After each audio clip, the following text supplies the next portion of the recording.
the medium-term budget policy statement. So, but what we have, we've got core teams from the Treasury responsible for this area and who will be able to interact with the committee on key matters. I thought, Chair, right at the beginning, maybe let me make read a one-line, two-line sort of statement that is important, that actually defines what we do and how we do it. And it's important that we come across like this in all our engagements, just in line with what the Deputy Minister said. We want to remain the custodians of the nation's financial resources. We hold ourselves accountable to the nation to discharge our responsibility professionally and with humility, with the aim of promoting growth and prosperity for all of us. We also aspire to excel in the quality of our analysis and advise in the execution of our financial management responsibilities. We aim to realize the full potential of South Africa's economy and people, and we want to mobilize the resources for the state in order to actually meet our obligations as a country, including partnerships with business enterprises and wider community in a very trust and mutual respect manner. So I thought, Chair, I must just highlight that these are the same principles that we believe in. We still have 10 programs as part of our work, but only in program 9 and 10 are transfers from the National Treasury. That's insofar as military pensions and transfers to GPA is concerned. We report on 6 outcomes, outcomes 4, outcome 6, outcome 5, 9, 11, and 12. I think it's also important, Chair, to just realize slide number 4, that upfront in the annual report, I'm lifting up the importance of really highlighting the fact that since 2008, the economy and global economy in general has been disappointing, and this has negatively impacted by the weak global environment and domestic constraints that, as a result of drought, low commodity prices and uncertainty. I was in Bali a few days ago at the IMF World Bank meetings, and clearly weakened trade tensions are going to make really emerging economies very difficult for them to operate. In our own case here in South Africa, Chair, the contraction in our public finances is placing tremendous stress on us and our ability to finance public services. And this, anyway, threatens the affordability of planned expenditure. It's also not very ideal, but that's unfortunately the situation that we find ourselves in. We remain steadfastly committed to ensuring fiscal sustainability. I think that's something that's important, and that as we progress in terms of, again, our own reporting for the financial year that is at play here, we remain, we have to approach our fiscal, approach our fiscus and the management thereof in a fiscally sustainable manner. We have continued in the last financial year to work with all sectors of government, including the regulatory and structural reforms that ensures that growth is in place. The financial sector regulation bill was passed, and this committee was fundamental to it. Though difficult at the beginning, but finally the Financial Intelligence Center Amendment Act was successfully processed, and the provisions came into effect June 2017. We again worked with social partners. We focused on growing the economy. We've advanced inclusive growth and realizing economic transformation in many, many ways. I'll just mention 1 or 2 areas that were critical for us in the financial year under reporting here. In our engagements with business, we managed to actually focus youth employment in a way that it has never been done before. With the partnerships that we have, we were able to launch the YES project. The President did that in the year, and that was clearly an area that we played a major role in. We will continue ensuring that the 30-day payment initiative is taken seriously at all levels in government. The African Regional Center of the New Development Bank was launched, which again is really making sure that the billions that we pay in this, we are able to engage very near with the bank. We have ensured that we enhanced our work in local government. We've got a city support program which is critically at the center of ensuring that our cities become centers of growth in the way they position themselves moving forward. And we're doing this obviously in terms of the integrated urban development framework that was set out by the Department of Cooperative Governance and Traditional Affairs. We've identified 33 zones in the program that clearly will aim at redressing fragmented special reforms, and this is the work that we're jointly doing with COCTA in this space. We ensured that in the period under review here, identified 16 municipalities where we're able to ensure that 425 unemployment graduates are funded through the Infrastructure Skills Development Grant to ensure that we enhance capacity building in the built environment, and I think this is work that we've done pretty well in the period under review.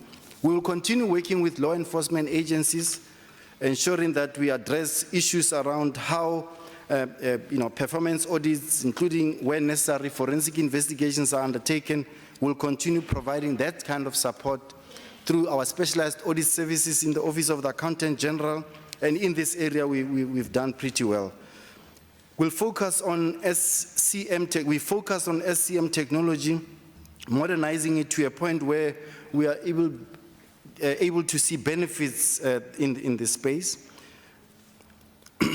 In the central supplier database, as an example, we've got almost 656,000 users, 468,000 registered suppliers, 829 organs of state are participating, and there are almost 17,000 practitioners on board.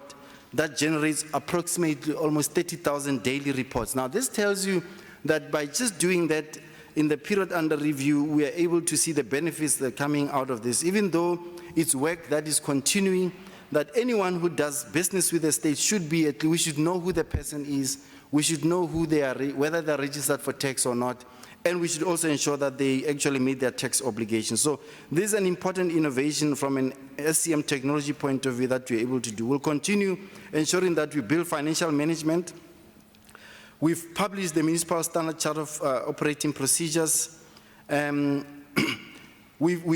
continue investing in the IFMS program and modernizing so that we are able to really ensure that we modernize our systems, we change, we deviate, we move away from the legacy systems that are difficult to manage, and we think IFMS in its own way will come with benefits that are needed. We'll continue working with state-owned companies in ensuring that they become financially viable, and this is a focused area. We did in the last financial year ensure that we strengthen the compliance of some of these state-owned companies, including changes that were introduced in the boards, and this is work that we're doing. Overall, Chair, we still believe that we are in a good space despite the issues that the Deputy Minister raised up front around specific areas that are of concern to us. I'm going to direct members to slide number 5. And I'm lifting this because I've lifted it in my overview report right at the beginning about what essentially was the headline news about the 769 million rand of irregular expending. Now, Deputy Minister is correct. We should actually not be in this space. We should be a model of excellence insofar as these matters are concerned. So that number doesn't sit pretty well with us, but I can comfortably say for now, without explaining ourselves out of the 769, that at least half of that refers to a memo that was mislocated by the time the audit process was undertaken. Now, we are not saying the AG was wrong in really lifting this thing, because from a compliance point of view, come 31st of August, this memo was not there, was not found, was not located. We were only able to locate a memo that was approved by the former Director General of around 369 million after the fact, after the reports were finalized. But we are saying that half of that could have been addressed in that way. Now, we will talk more as we come to this slide later in explaining some of the the irregular expenditure that we're picking up in slide 23 and 24. We'll explain more. Again, let me again at this point, Chair, just take over explaining what is essential in slide 23, and I'll give the Chair, I mean the CFO, just to take us through together with Laura. Slide 23, we have fruitless and wasteful expenditure. So I thought right up front, let me explain these two matters, because again, we should not be in this space. We deliberated in detail last year about the 69 million rand worth of fruitless and wasteful expenditure. As you may know, it refers to license and technical support of the Oracle, that we pay to Oracle for software licenses. And we did indicate last year that you know, this is something that's again going to be with us the following. But what did we do after we reported to the committee? After we reported to the committee last year, we went back to Oracle. We engaged with Oracle at the most senior level, including their international, and we wanted to understand, because at the time we are paying for licenses that will still be used in future, and we did not want to be found wanting. We also engaged with the AG further. We actually got a detailed written response that Oracle explained, and this was forwarded to the AG for processing with understanding what exactly is this wasteful expenditure. Now, I should hasten to say to the committee that since last year, when this time, in answering the question whether these licenses are being used or not, or whether they are lying in shelf, we are paying for something that we don't know, I should report to the committee that we are using the licenses, some of them, because what we've also found out, we've got each individual departments have had engagements with Oracle one way or the other and had other licenses that they are stopping, that they are cancelling. Those contracts are being terminated by various departments, and we have a list of such departments. We can make it available later to the committee, where we can demonstrate that the take-up of these licenses is ongoing. But however, what we are not taking away from this committee meeting is that it will remain fruitless in the explanation that the AG gave and in the understanding that we have around this particular matter. But clearly, as we said last year, savings will be realized. The savings are being realized in terms of the benefits that goes hand in hand with ensuring that we modernize financial management in the public service and the performance of the IFMS project. So, Chair, I thought, let me give this firstly, just the overview in terms of where we are at, what space are we at as a National Treasury in relation to our work, our focusing on our work, and in relation to these two particular matters that were in the media last week, including what essentially is now, and we are reporting today to Parliament around fruitless and wasteful expenditure and irregular expenditure. With your permission, Chair, can I request Laura to just take us through the performance now of various divisions in the Treasury, the performance of financial performance, and our CFO will do that, and then we can then close. But Chair, the Minister of Finance is here. I don't know if maybe I can pause and throw it back to you, Chair. I don't know how you want, but we can continue in terms of our presentation. Thanks. We've already, as I said in an SMS to you last week, we're very deeply disappointed that the President didn't consult this committee on who he's going to appoint. But that having happened, we shall duly write to the President about our complaint in that regard, as if he hasn't got enough complaints on his desk. But nevertheless, we congratulate you on your appointment, and we wish you well. And all of us here, I think I might say this, speaking for myself actually, will have differences of views on Mr. Nene's departure. But on the whole, we wish him well too. And I don't think a committee can take a decision on that, but we just wish him well, and we regret the circumstances in which he had to go. But we also acknowledge, very unusual for this post-apartheid democracy, and frankly, it shouldn't be unusual, he offered to resign. So I think rather than come to some collective position, we just wish him well. And I will, in my personal capacity, nothing to this committee, convey my own thoughts to him. But we wish you well, Minister. We know you in at the deep end. We didn't expect you here, but we're pleased you're here. If you do want to say anything, you're welcome to say something now, or you can speak at the end, and you know the procedures. You've been a minister before. So I'll hand over to you if you want to say something. Thank you. Thank you very much, Chair, for welcoming me here back to these chambers. When I left in 2009, I thought that was it. I had my share of public service, but somebody called President Cyril Matamela Ramaphosa had a different idea. So I'm back here and looking forward to working with you. And I very much share your sentiments about my predecessor. Quite unfortunate, but we have to move on. And I'm looking forward to working with you. I might not be long here because there's a Ministers' Committee on the budget that I might have to go to. So, but thank you very much for. I hope you'll be nice to me as a committee until the end of the year. There's something in the English tradition called the maidenness. Yeah, so I hope you will give me the maidenness until the end of the year, and in particular the DA and the EFF. I hope it will be nice to me. Thank you very much indeed. Yes, Mr. Mania. Chair, we certainly congratulate the new minister, and given the fact that he's been recycled, in his own words, his honeymoon is going to be shorter than most. All right. Basically, we hope you'll also be nice to us, Minister. Chair, before you leave, you want to say something, Dikledi? Yeah, I'm just jealous that David Menya is speaking after the minister has spoken, so I can't keep quiet as the ANC. Though you have spoken on behalf of us.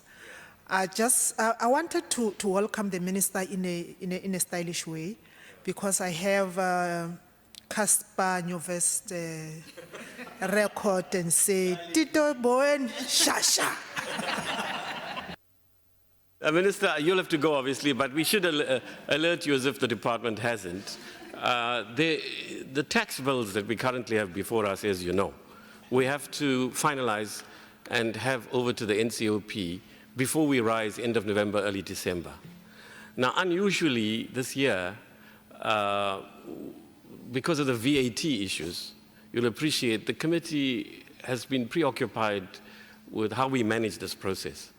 Now, obviously, I think most of us in different ways are acutely aware of the desperate need to raise additional revenue.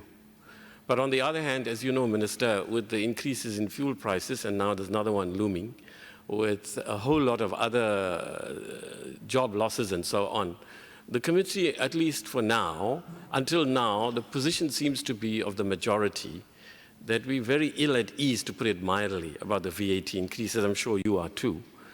And we've had civil society here, the trade unions, COSATU no less, up in arms about it. There's a VAT panel that has been appointed by yourselves, your predecessor, and you'll report next week through the MTBPS and the formal bills you'll table with us, the response of National Treasury. All we can urge you, because we're not able in terms of the laws to require to respond now, you'll do that next week with the bills you formally table.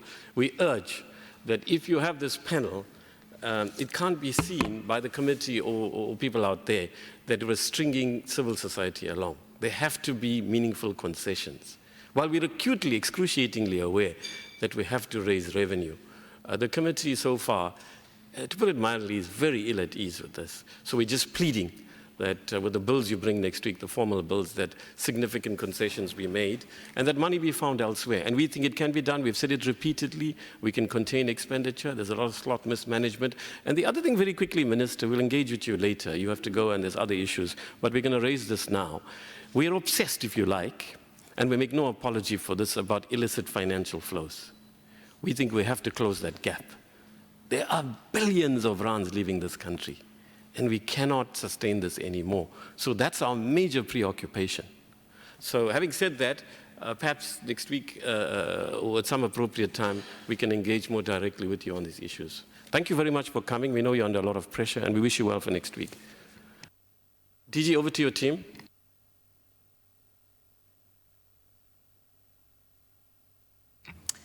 Thank you very much to the committee. I'll be focusing on the performance achieved by National Treasury for this particular reporting period.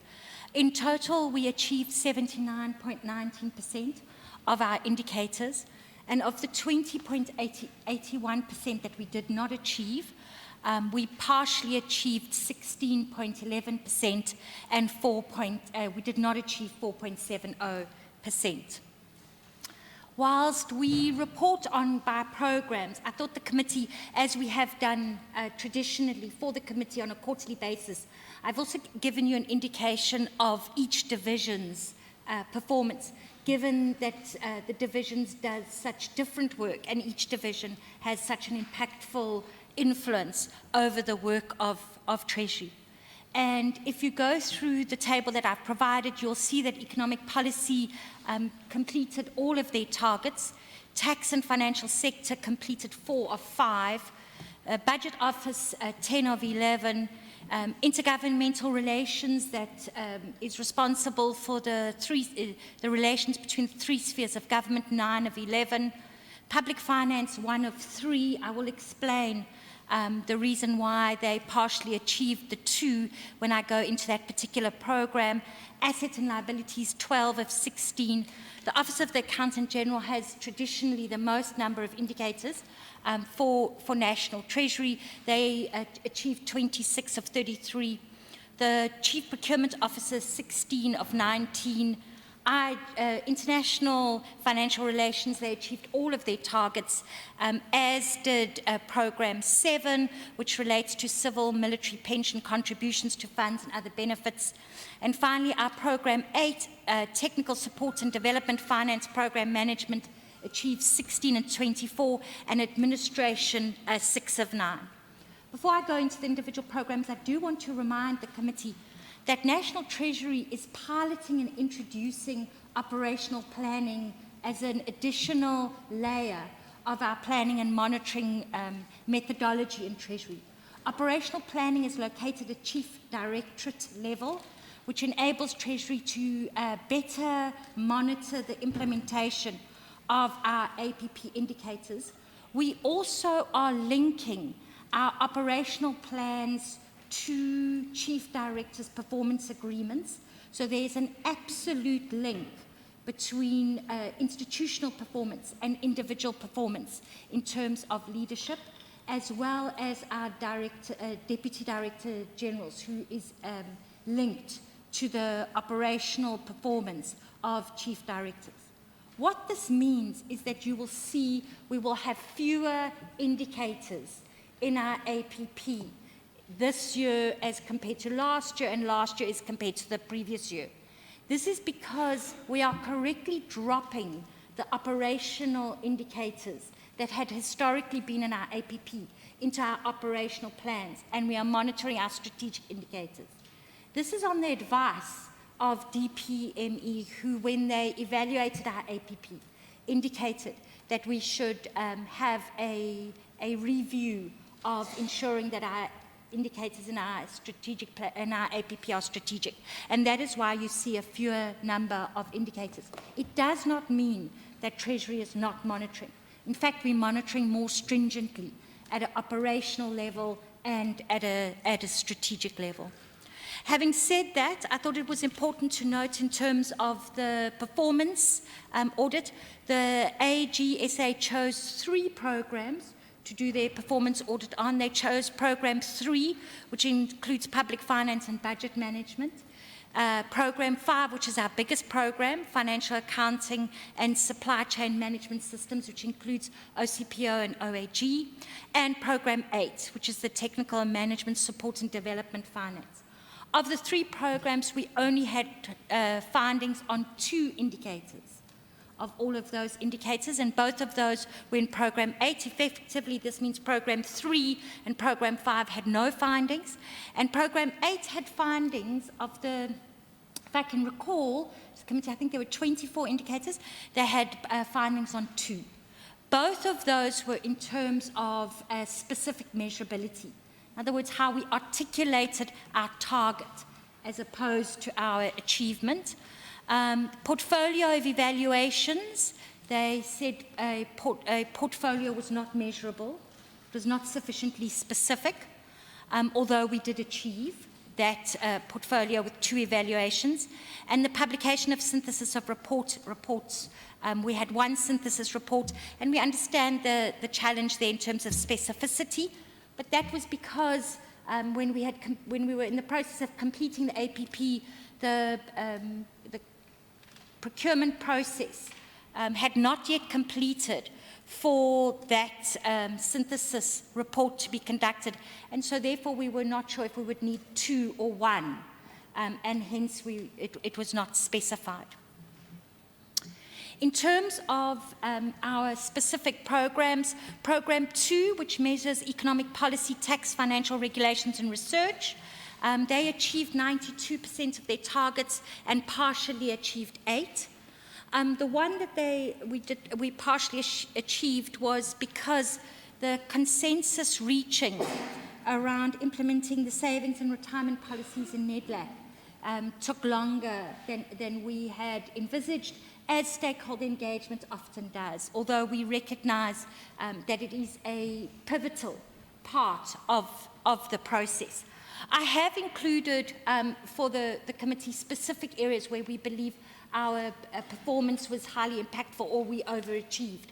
I won't go through those specifically, but if there are any questions, the committee can ask me thereafter. I did want to indicate, I know there had been some concerns around the fact that we were no longer specifically doing the project around the 80 papers for URSA.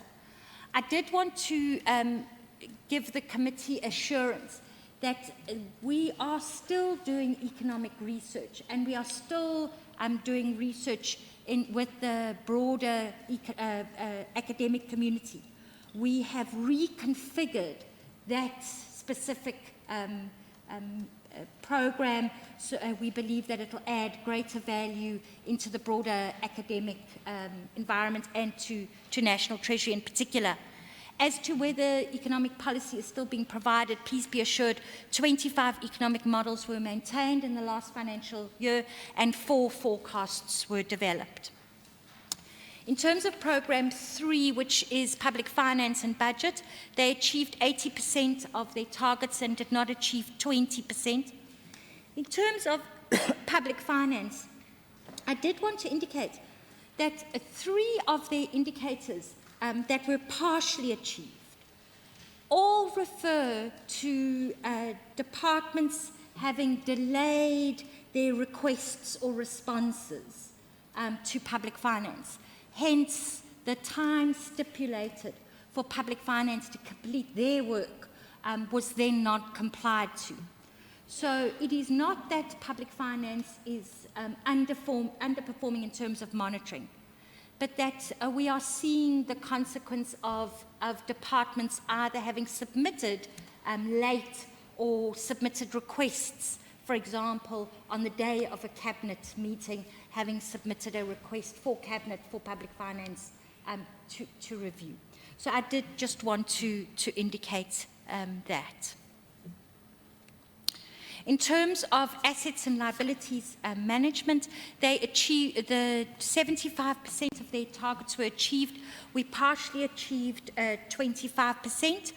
And I would like to know, the committee to note that in terms of the corporate plans and the annual reports that were not reviewed in the stipulated timeframes, that in fact it was 1. There was 1 annual report and 1 corporate plan that was not stipulated. However, our performance monitoring does not recognize having succeeded 99.9%. It's, in terms of those targets, it's either all or none, is how we've articulated them, and we believe that is correct, that they either have achieved or they have not achieved. In respect of the constraints that this program the resource constraints that this program has been experiencing. We've reported it quarterly to the committee. And just to indicate to the committee that National Treasury has instituted a stringent process to identify which of the vacant positions will be filled, given our commitment to maintain the COE. However, given the resource constraints in this program, positions in this program have been filled, and therefore we are expecting to see that the administrative underperformance, i.e. where we could not complete certain applications within the stipulated time. So although the committee must be assured they were all completed, they just weren't in our stipulated time period. We are expecting those administrative challenges to be addressed in this financial year. Program 5, I would like to indicate that... Laura, sorry, I don't mean to be rude. I'm just a bit worried, DG, about time, right? We're close to 40 minutes. We still have the CFO. If you can just focus on why you didn't achieve the 100%, on the partially achieved and so on. But we're getting the drift. There's a consistent pattern. No, of course. So if you can be more pithy and precise, please. Sorry about that. No problem. I did want to indicate, in terms of Program 5, that we've significantly increased our achievement in Program 5. The previous financial year, we only achieved 64.58%, and this year we achieved 81%. So I think that's very important. You can see the reasons for our underachievement. In particular, it was due to delays in procurement or due to constraints in terms of resources. Our Program 6 achieved all of their targets, as did Program 7. In terms of Program 8, in particular, we had challenges with the Jobs Fund, and that was in the main, not exclusively, but in the main due to the fact that the last call for proposals was specifically targeted towards the agricultural sector. And due to the drought, we had a lower than expected response, and all programs did not continue post-contracting and prior to implementation. Finally, Program 1 is administration. We achieved 67%. And I just want to indicate that whilst I understand the committee has been informed that we've had changes in these indicators, it's not unusual in Program 1 to have changes in indicators, given that we pilot a number of programs in Program 1 in administration, or when that area has now become operational, we drop it to operational performance monitoring and focus on those new strategic areas. I've provided you with information on human capital, and if you have any questions, please do ask them. Okay. Thanks, DG. Thanks, Chair. I'm going to take you through the financial performance of the department. The first slide, which is slide number 19, basically highlights budget-related matters based on our appropriated budget. The first one obviously highlights the department that we had to perform or do environment on. 100 million was shifted to Program 10 as a transfer, Department Secret Service, and also 50 million to SARS and 109 million to Common Monetary Area. The savings, obviously, Chair, relates to 470 million based on the NDP and the savings that we made when we paid to foreign exchange. Cost containment measures were continuously being implemented by the department, as well coupled with an underspending of about 220 million. Spending overall for the department was 98% on the appropriated budget, which included 10 billion that was transferred to the SAA in the year under review. The next slide, Chair, basically highlights both at an economical level, economic classification, as well as a program level, the spend of the department from appropriated budget and the actual. The highlights there, Chair, is that the saving on cost compensation of employees, the COE, related partially to transfers that were made during the year in anticipation of early retirement that will be was rolled over to the current year. Next slide is just a graphical overview of what I've already highlighted on. We've received an audit opinion from the AG. Treasury received an unqualified audit with emphasis of matter, as well as been highlighted on the predetermined objectives on our performance. There were also material findings which we would highlight relating to irregular expenditure, as well as the fruitless and wasteful expenditure. The slides that I'm talking about in 23, our DG has already highlighted on the matter of Oracle in terms of the support and maintenance of the Oracle system.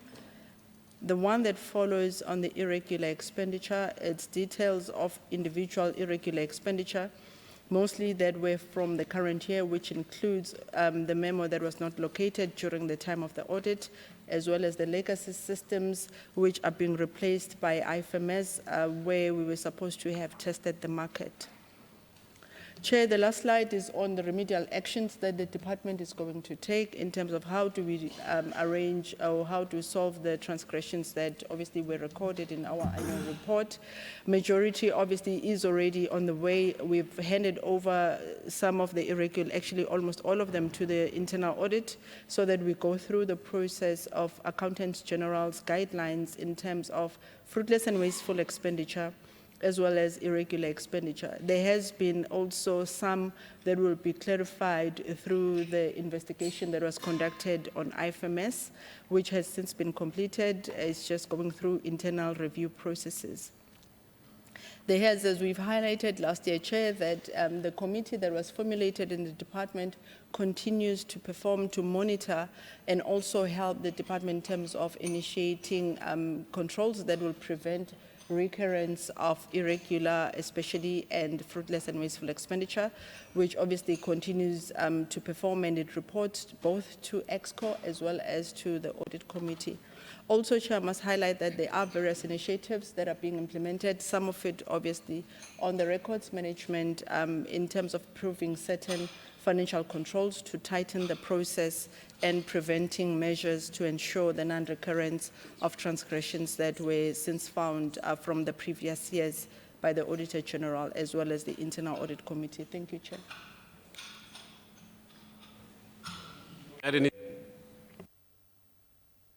Chair, just one small comment from the DDG responsible for corporate services, one line and we'll be done. Thank you, Chairperson. As requested, DG asked me to just look at the presentation and uplift whatever area I think needs to be brought. Whatever area needs to be brought to the attention of the committee. I think all the previous speakers have really touched the nerve of our concern as the department in terms of areas of regression, more especially areas of irregular expenditure.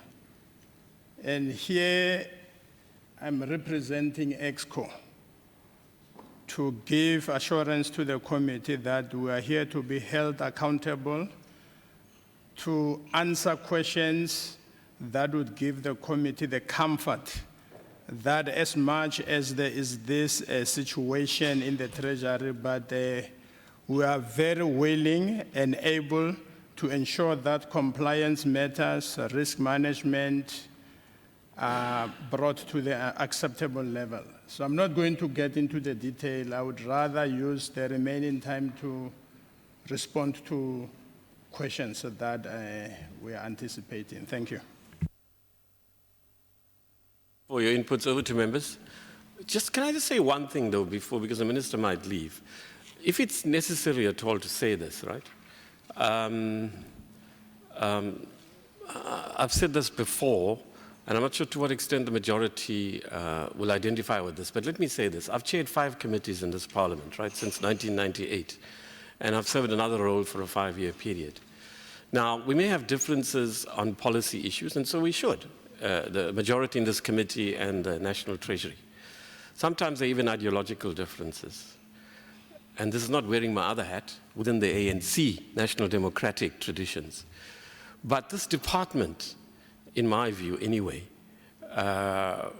is really very, very good.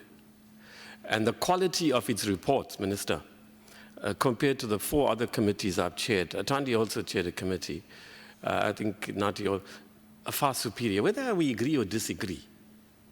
And the quality of the inputs, this is not what I know in my previous committees that I chaired, the quality of what we get. It's a very hard-working department. It's a very skilled department.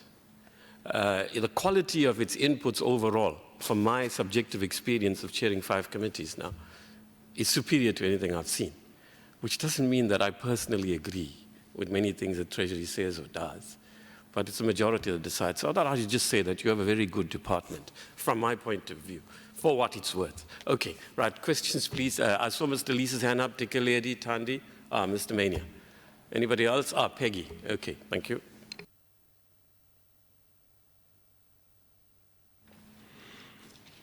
Thank you, Mr. Chairman. And Stick to about 4 minutes, if that's possible. I'm not going to monitor, but just for now, in the first round. Thank you.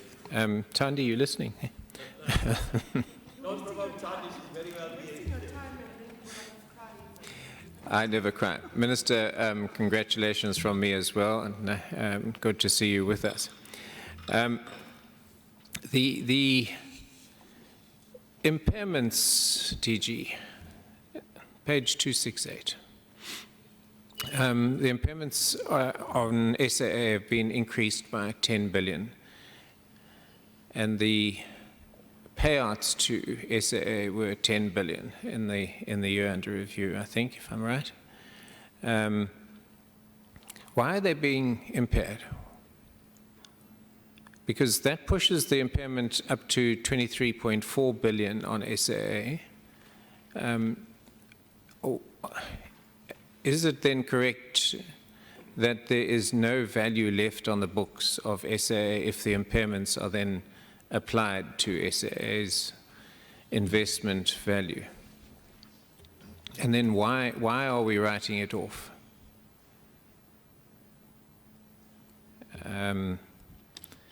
Yeah. What is then going to be the situation with the further payments to SAA which are required in terms of their corporate plan? And I think those amount to 21.1 billion. Are we going to impair all those as well? So I just need clarity on these impairments, please. DG, we've heard a lot about the irregular and wasteful expenditure, and the explanations are received and understood. There is a somewhat curious word used of mislocated. I think in plain English that means lost, but we'll accept the spin on that one.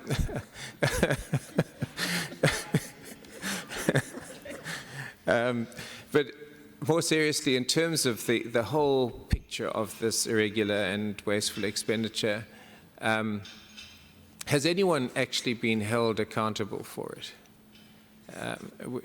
I mean, the various explanations, I understand them, and we've heard them last year, and we're hearing them again.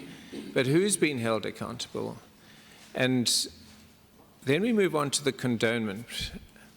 If the condonement is not successful, if I understand it correctly, please correct me if I'm wrong, it has to go to SCOPA, and there's got to be a condonement process that goes on there. What then happens? That comes out of your next year's budget, if I remember correctly. It's a huge amount to lose from your budget. What is the status of the condonement applications? My experience in SCOPA is these things take years and are very slow things. How can we speed this up? Then, Ministers, both of you, I'm kind of directing to the DG, but the honeymoon is on for now. So DG and I have had many sparring sessions, so we're sitting opposite each other, and we'll But I mean, obviously, I'd love to hear from the ministers as well. In terms of the borrowing limits, and Programme 4 manages government's annual funding program. In terms of the borrowing, what are the kind of limitations that are in place at the moment on levels of borrowing? I know that they are in the MTBP, or in the budget process, the medium-term budget, there are kind of levels of borrowings which are forecast.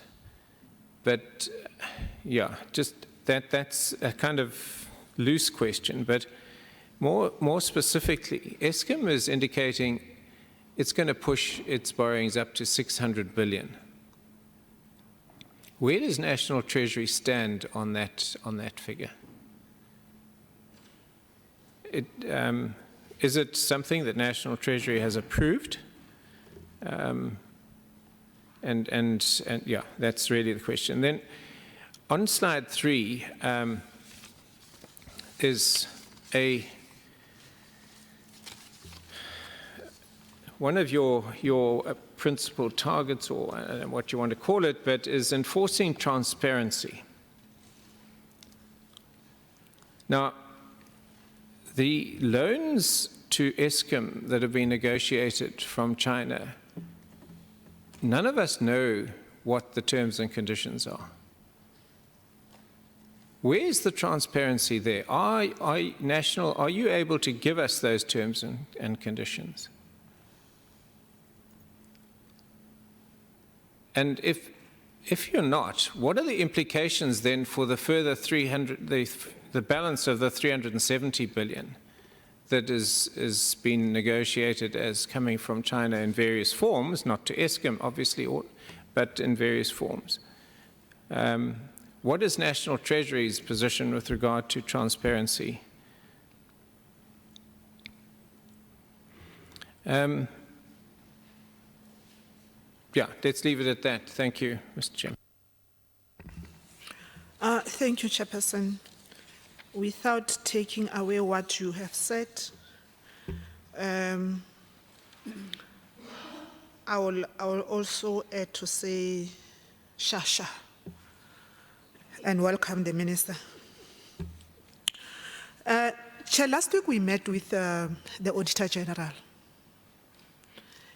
and I said to the committee that usually when you receive the report, you receive a glossy report with some few highlights of some challenges. And our responsibility as the oversight body is to unearth problems, not with the intention of policing, but to assist. And the report from the Auditor General, I think, has assisted us. I'm going to focus only on this document of the AG. And I became very worried, and I'm still worried, that from what you said, I'm with you, and I expect, and everybody else expect, and the public expect National Treasury to lead by example. And if National Treasury can make such mistakes, if National Treasury can be unable to follow its regulations, the PFMA and others, where are we going? Where are we really going? So I'll focus on page 3 of that, of this document. The first one is, I think, a general problem that we have in the public service, the asset management, bullet 1. And it further says it was corrected. But towards the end of the statement, it says financial statements submitted for auditing that had errors and commissions. We once had taken a decision as government that we had a campaign of clean audit. If these other entities can have clean audit, why can't Treasury have clean audit? What are you saying to these other entities and departments if you can't do it yourself? Chair, there's also something here that is spoken about SARS. SARS awarding contracts without tax matters having been cleared. This is contrary. This is the core function of SARS. How do you do that? Really? How do you expect us to go to the people and say our government is delivering or answer these questions? And these are the institutions that we had hope that they understand what they're doing.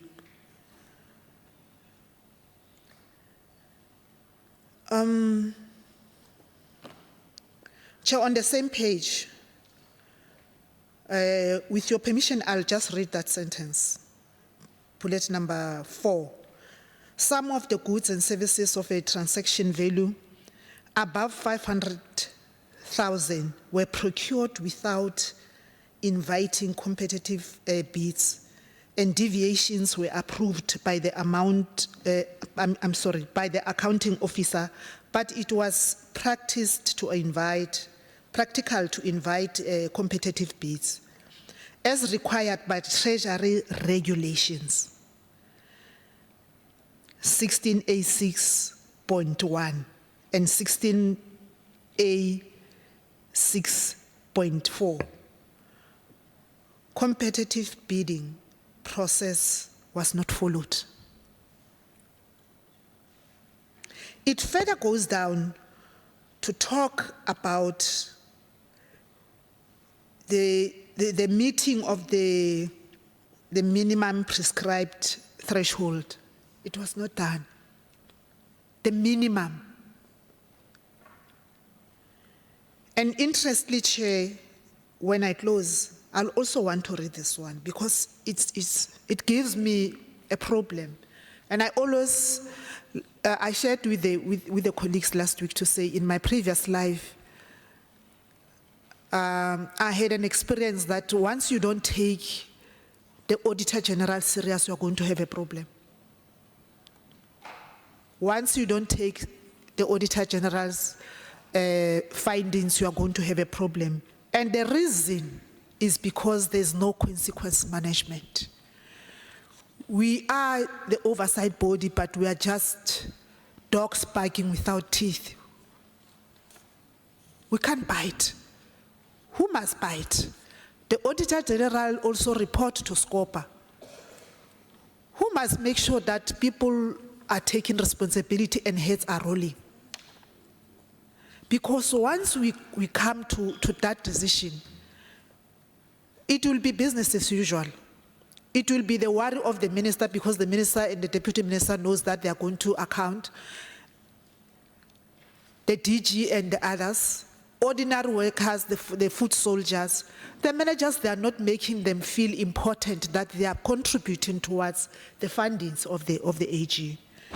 That last sentence, last paragraph that I want to read, it says, effective and appropriate steps were not taken to prevent irregular expenditure amounting to 768.9 million rands, as disclosed in Note 26 to the annual financial statement, as required by Section 36, subsection 1C, Roman figure 2 of the PFMA, and Treasury Regulation 9.1.1.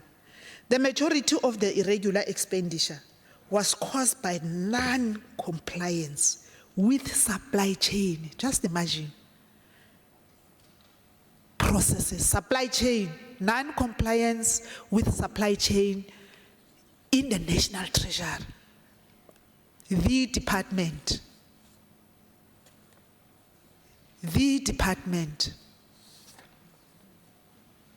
What do we then are we going to expect from sports and a department in a province or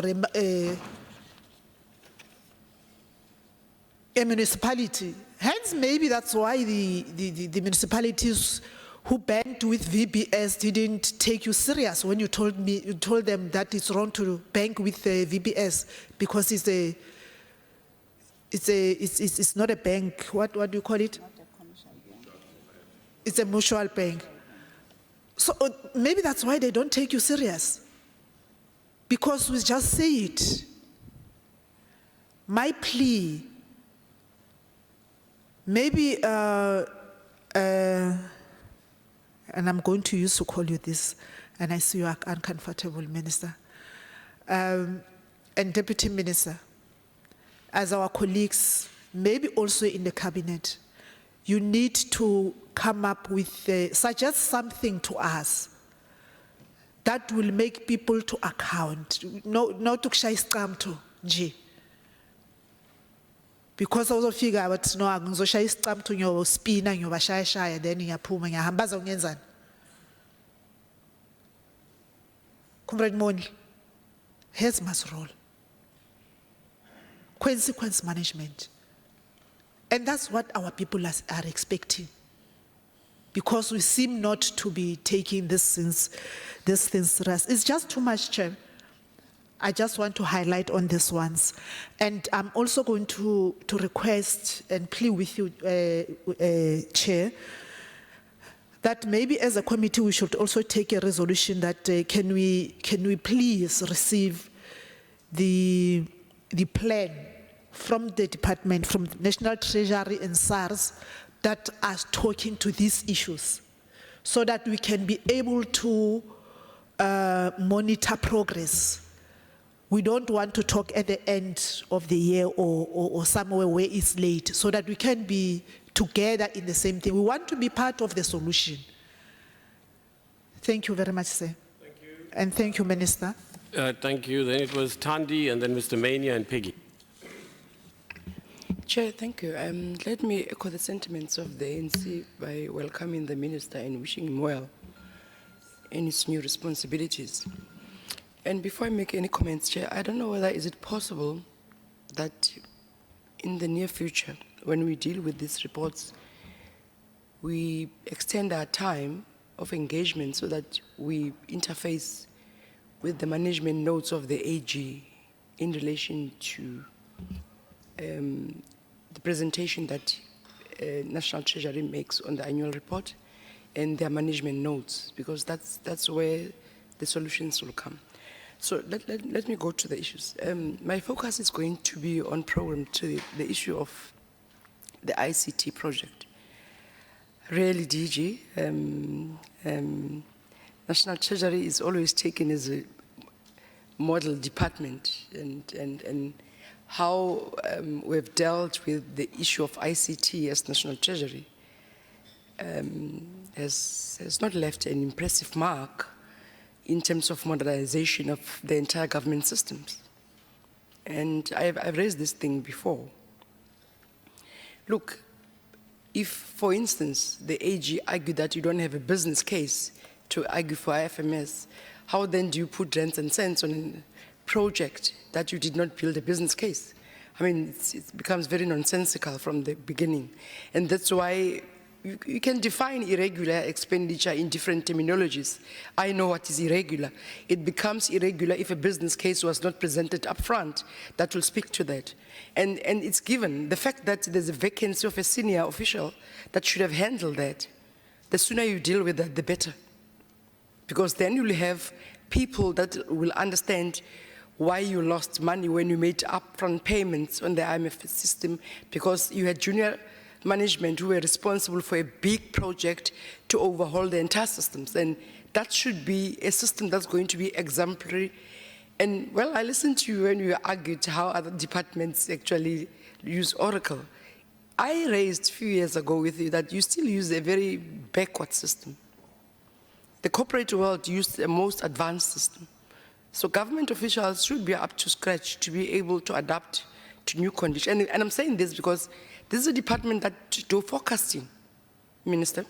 And it speaks to the next project, Laura. You see, the reason why, even if you have an economic research unit, you'll have a different perspective in terms of how you have dealt with forecasting. It's basically because of this. So there's an interlink between the two.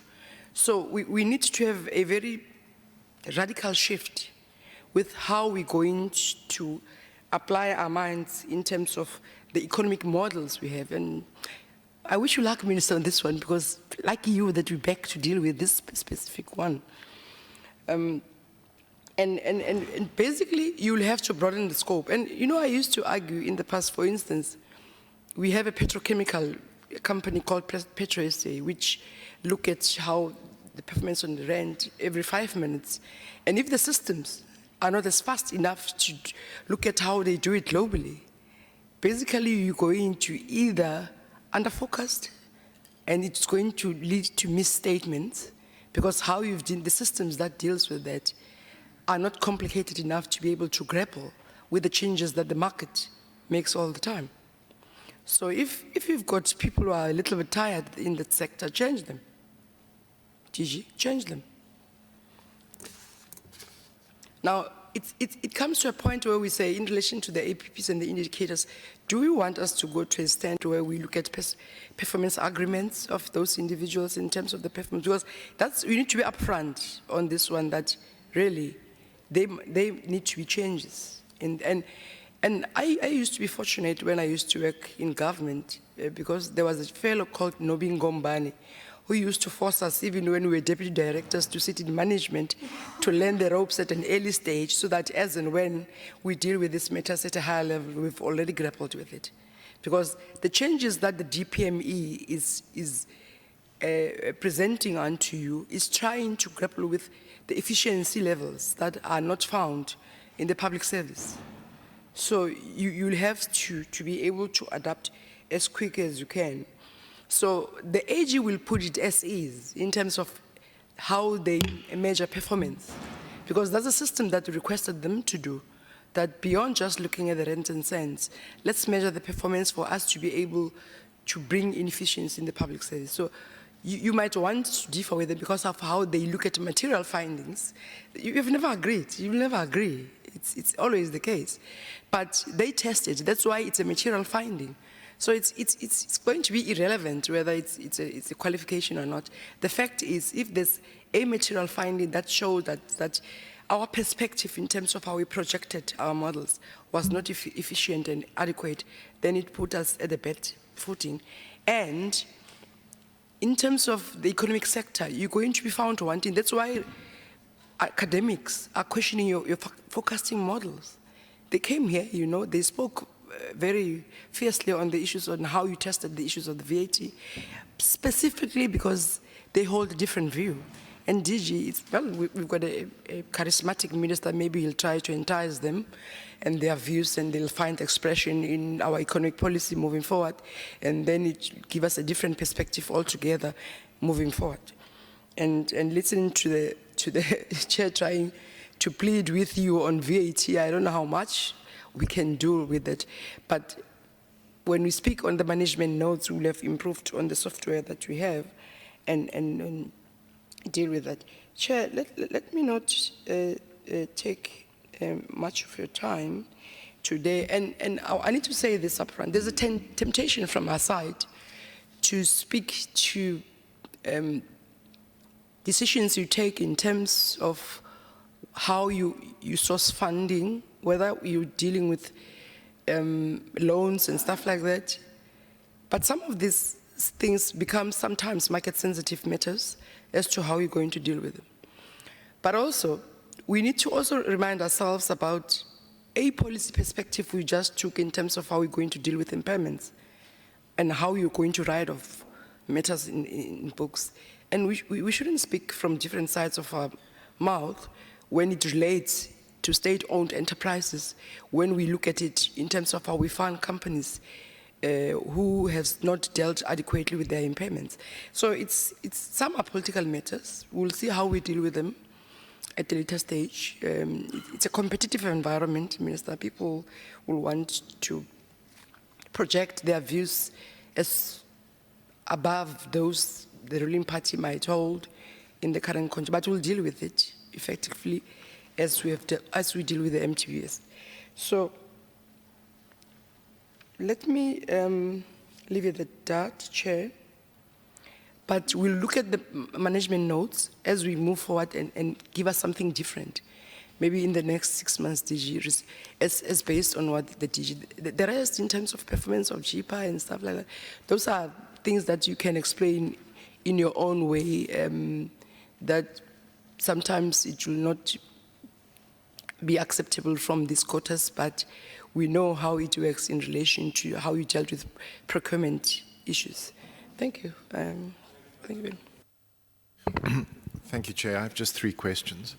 I think it's common cause that the National Treasury that there's been a deliberate attempt now for nearly a decade to defang National Treasury. And so I'm hugely concerned about restoring and building and maintaining institutional strength at National Treasury. But I think everybody would accept that that is impossible to do as long as, for example, at the apex of National Treasury, 4 of the 10 apex positions are acting positions, and indeed the SARS Commissioner himself is in an acting position. So my question to the DG and possibly to the Minister, if he chooses to comment, is do we have a plan in place? And I think the committee needs to feel a sense of urgency about filling the apex positions. Equally, is there a plan in place and a sense of urgency about filling the 25 vacant posts in National Treasury in the senior management service? Because there is a concern about the institutional strength of National Treasury now, Minister. And what worries me particularly is that for the first time in many years, there's now a question mark about the capacity of the modeling and forecasting unit. And major international financial institutions are starting to lose confidence in National Treasury's capacity to model and forecast.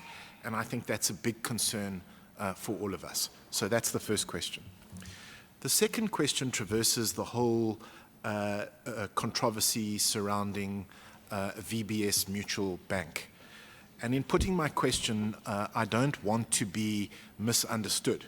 The VBS Mutual Bank scandal took place because there was a criminal, if you like, enterprise at the center of VBS Mutual Bank, which we now know deliberately falsified financial statements and also falsified reports to the regulators, which must have constrained the regulators in their ability to regulate the bank.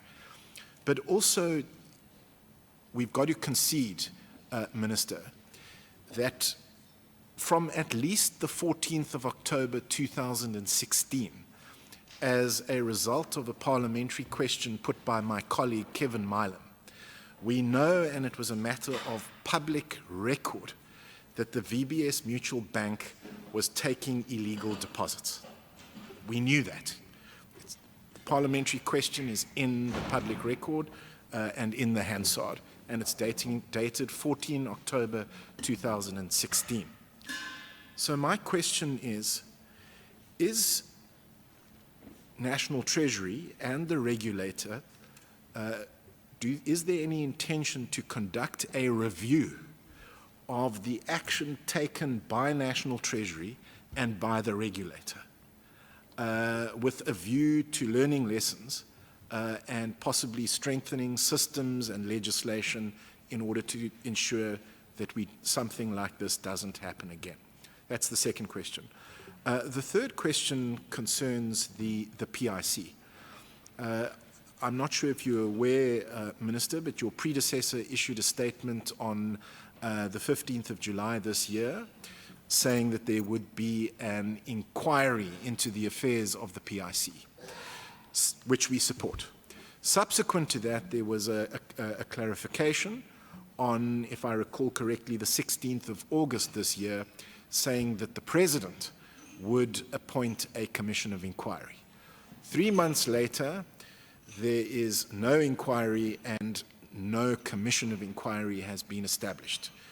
So I wonder if we could have an update on that matter. And if I could just make a final point about that.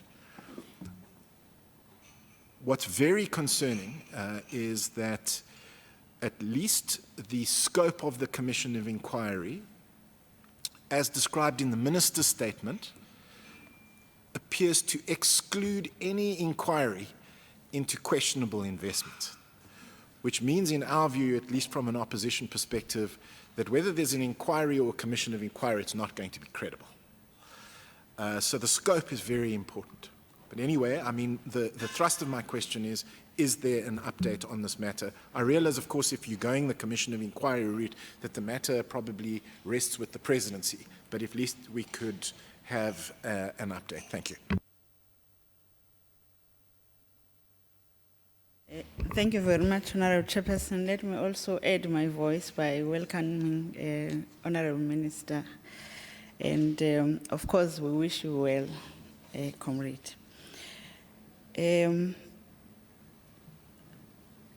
I must indicate, Honourable Chairperson, that we were quite disappointed last week when the Auditor General presented their report to the committee,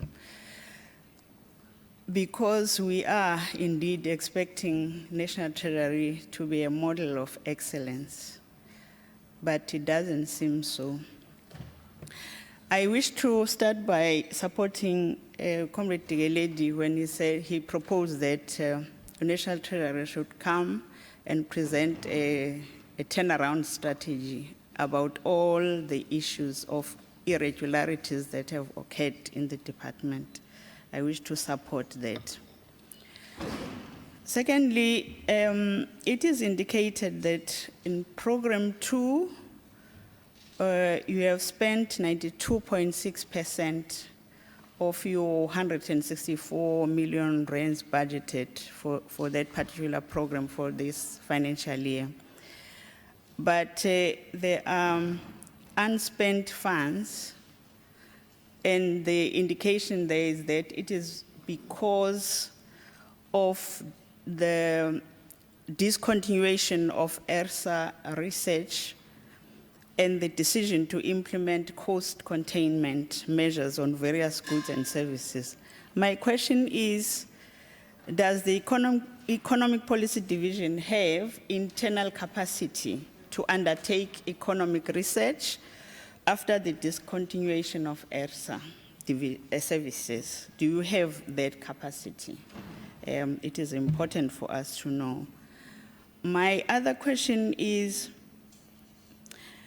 it has been our observation that most government departments do not actually comply with the 30-day payment of service providers.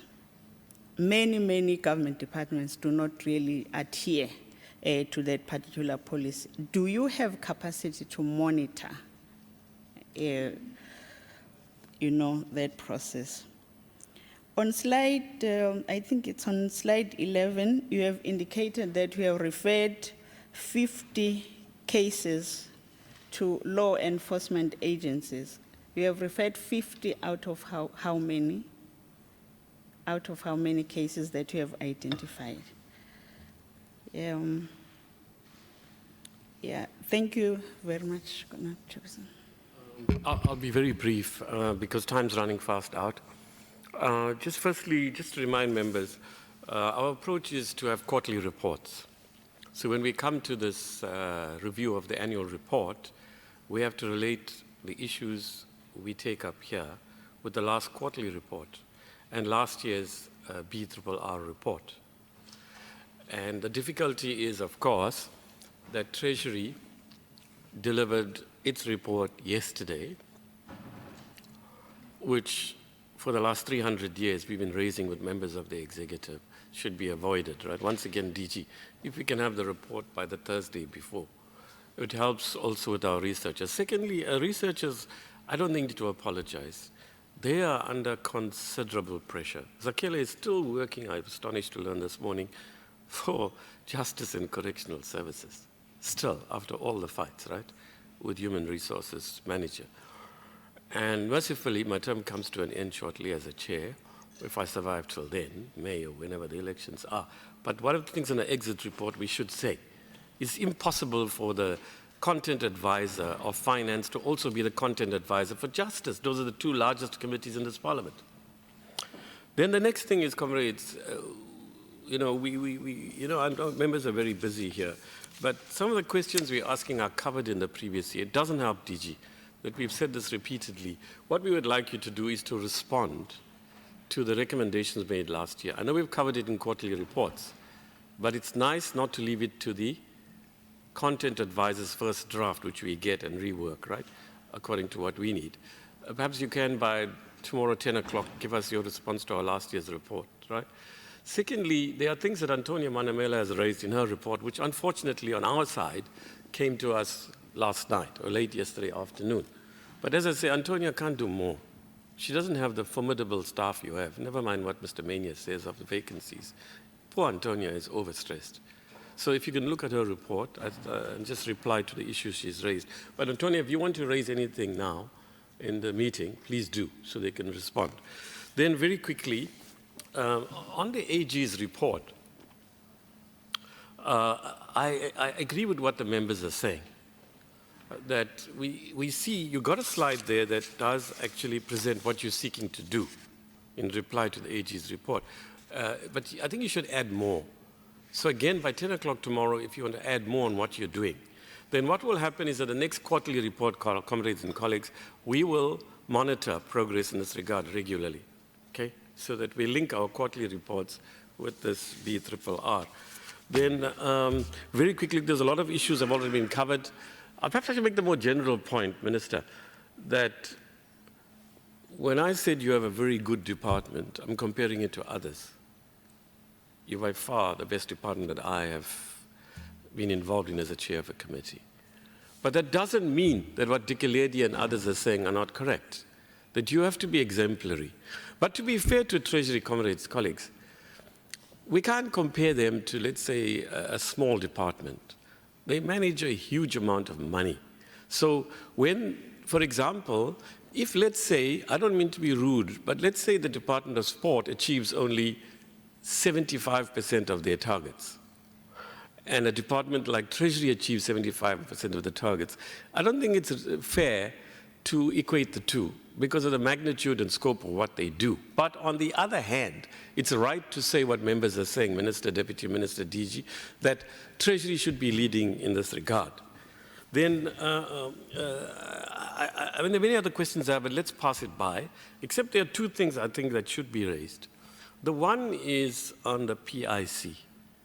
Now, the committee in its report, can I recommend this already, unless people disagree, there's nothing to talk about, must strongly urge the President to define the terms of reference of this inquiry as soon as possible, and urge the Minister to engage with the President around this.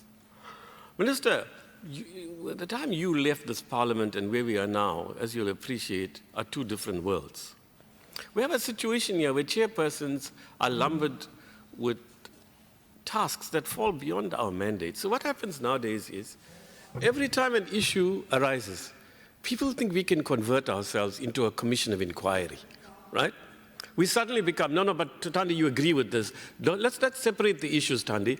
You yourself have been vigorous on this issue. So I'm speaking on Thandi's behalf, comrade. Thandi, speaking on her behalf, you know what happens here? Every time a thing happens, Steinhoff, okay? We must take over the responsibility of the Financial Sector Conduct Authority, the Hawks, the NPA, right? We must take over the responsibility of the National Credit Regulator. Let's dissolve all of that. We must take over the responsibility of all these regulators that we established in the post-1994 dispensation. Let's take over. So then, Comrade Minister, we don't have a single auditor here in this committee. We'll have to look at, as I said on Steinhoff, hundreds of thousands of documents in 30 countries before we can come to conclusions. So on the PIC, a similar thing's going to happen now. Right? There's a demand, let's look at the annual report. Let's inquire into all these things, right? So we will discuss that tomorrow and look at the program. What I'm saying is that it's not fair for the President and the Minister to say in the public domain, there are two sets of inquiries before you got appointed that were in the air. One is a specific set of inquiries of a disciplinary character that look into the performance of the CEO and others, which some of us here wanted. Even if a person is innocent, and there's all these accusations about him or her, as we said about Mr. Makwakwa, why don't you say, I've done nothing wrong? Do carry out an inquiry to clear my name so my family and others, my children at school won't be feeling under pressure. Similarly with the CEO, we are not saying Daniel Machila has done anything wrong.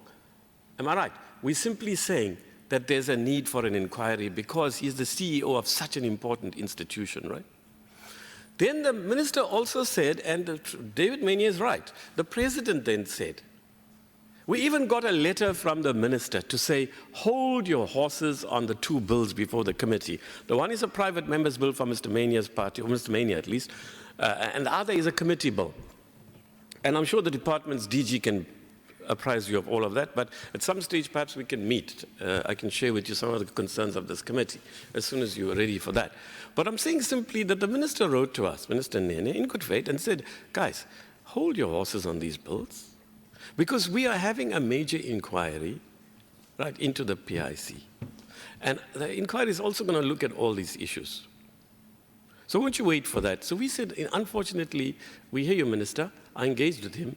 There are some parliamentary norms and rules. Mr. Mania has been very patient. He brought his bill in December last year, is that right? But he's been kind enough for once. You'll get to know Mr. Mania soon. For once, he's kind enough to say, okay, I'll wait. But he has a right. There's a constitutional court decision on this matter. So we told Mr. Nene, Minister Nene, no, it can't be held back. What we will do is we'll proceed with the bills as we're going to do, but we won't vote on it until your commission does its work. Because that commission will be better able, it'll sit for hours and hours. It has got the technical expertise that none of us who pretends to have it. So I'm saying in short, Minister, if there's one thing we want you to do, is to urge the President to declare the terms of reference and move on this PIC inquiry. Please, we're pleading on that. On VBS, I just want to let the members that I keep getting requests, and I refer them because the acting chair is effectively the chair. And, you know, right, no. And now, right now, as I'm seated here, there are two requests. I think tomorrow we should decide on when we're going to call the Reserve Bank and Advocate Mutau to our committee. We'll find a date when we look at the program. Secondly, I think in the meanwhile, we can't fold our arms and say nothing, right? So we should issue a statement. I'll draft something and we'll look at it tomorrow. So on VBS, Minister, look, I'll stop there. We're running out of time. Can I plead with the DG and his team and the Minister, if you want to say anything in DM, since you chair the PIC, can you be precise, concise, but also, as usual, what we do is you can, by 10 o'clock tomorrow, do these written replies. Because we're under huge pressure, comrades, to vote on our report by Friday, and I want to raise that tomorrow about whether it should be Friday or Thursday evening and so on, but we'll come back to that. So in short, you won't be able to answer all the questions. Choose the themes. The major themes, as I see it, comrades, am I right, is around how can Treasury itself be responsible for wasteful expenditure, irregular expenditure, etc. Two is around the issues of, I think Dikeleri raised it very well on that matter. Then the other major issues are the thematic ones about achievement of targets, about, I think the PIC thing is very important, about the SCM, as somebody raised, about the IFMS, and then the rest you can do in replies, written replies. Can I also plead with the members to give me some direction? The House is not sitting today. I know the NC study group meets at 2. So can I plead that we finish at 13:15 rather than 13:00? Is that okay? Right, so extra 15 minutes we have, but we still have SARS to go. Thank you, DG and team. Thank you very much, Chair. Yeah, we'll be brief. I think most of the responses will, as Chair, you're suggesting. But let me just assure the committee that, then I'm in the wrong profession. I think I want to assure the committee, and Honorable Tikere is right, we are not here to spin ourselves out of this. We take the committee serious and we take ourselves very serious, because if we spin, then we've lost it and we don't belong here. If you speak, if you speak.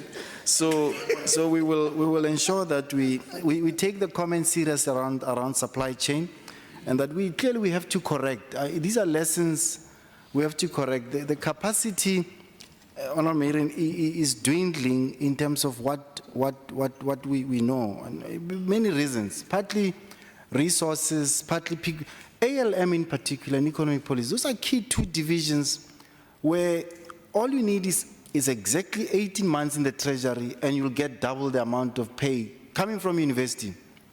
If we get you from as an intern, in most cases in a division like ALM, assets and liabilities, we get you in for 18 months, we expose you to the necessary work that we do, banks snatch you, and they give you 3 or 4 times what you earn. So it's not easy to keep going. Economic policy is the same. So the capacity is something that we take serious. We have to continuously empower ourselves, continuously get people in and fill those positions in most cases. The ERSA was one of the institutes that we are into, 10 to 15 million a year that we are. I personally, and when I got a memo from the team that says, want to stop, I said, I'm not just going to approve like a normal administrator and just say, yes, we stop the relationship. I called 2 people, the 2 members in that committee, and say, look, I want to understand, my advice is this, but what are you guys doing? Can we relook at this relationship? But in the meantime, I'm stopping the relationship. It's not that we are killing the capacity, but it's just getting us refocusing ourselves in a particular, because themselves, they had challenges as ERSA in terms of how they related among themselves. So we thought by just giving them 15 million, we could use it differently. And it's all, by the way, in the context of saying, can I use this 15 million differently in the same economic policy?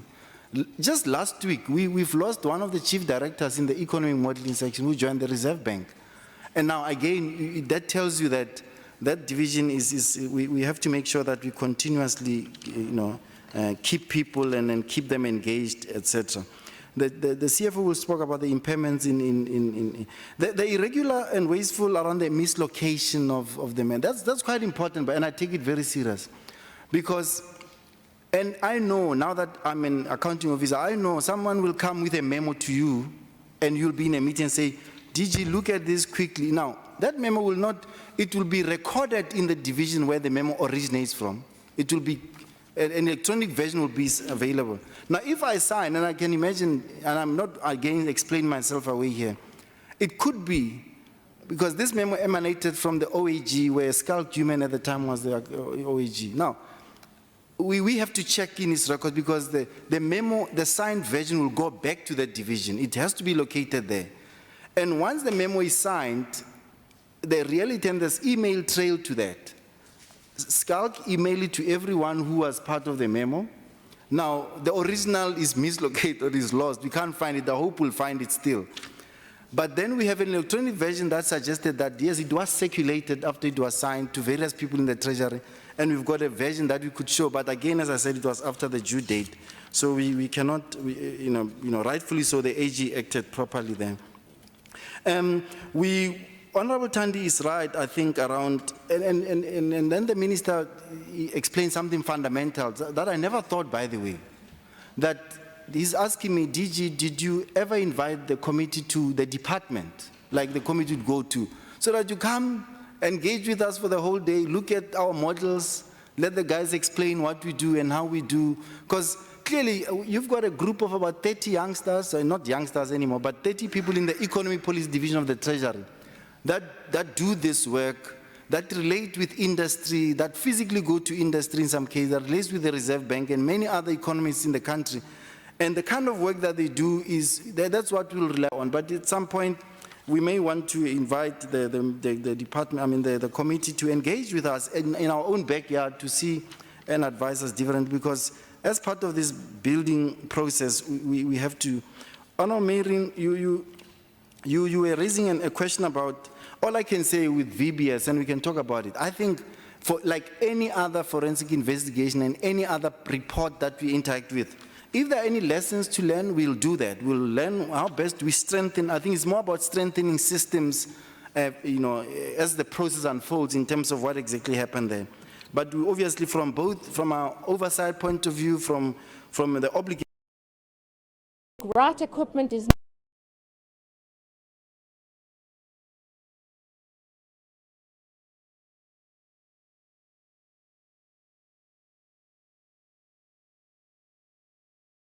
maybe focus the turnaround strategy that matters, that we can share with the department in terms of, we have to be a model of excellence. We cannot be tainted, despite all the shortcomings, despite the challenges. We have to be in a position that we can become a model of excellence, and it cannot be us. That's why I started on that note and say it cannot, and the Deputy Minister also started on that note to say, we have to be exemplary out there. It cannot be that the department has got an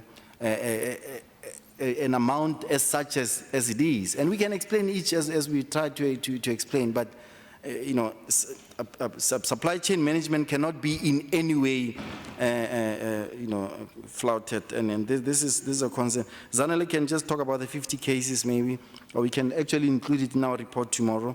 And Chair, I would end there. The rest we would then put it in the written report tomorrow. And I don't know if Deputy Minister want to come. I think are fair raised by members. For example, there's a loan that the government's getting from China for ESCOM. Now, we haven't discussed this, right? But can you give us a reason why, in terms of our laws and constitution, and the PFMA in particular? I heard the President reply. I didn't hear him, I read it, I think, in News 24 online, about something to the effect that you can't release the information because I can't recall what he said.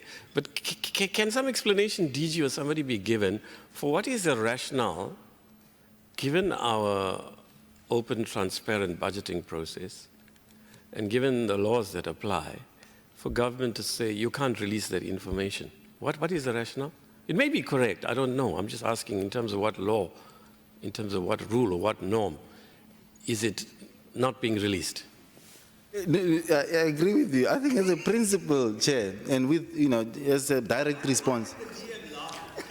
No, because I've just said to him now, the transparency is a hallmark of our intergovernmental system, is a hallmark of how we manage public finances. Now, what I was just telling the DM, and it's important that I have to check with DPE and ESCOM in terms of the conditionalities that are there.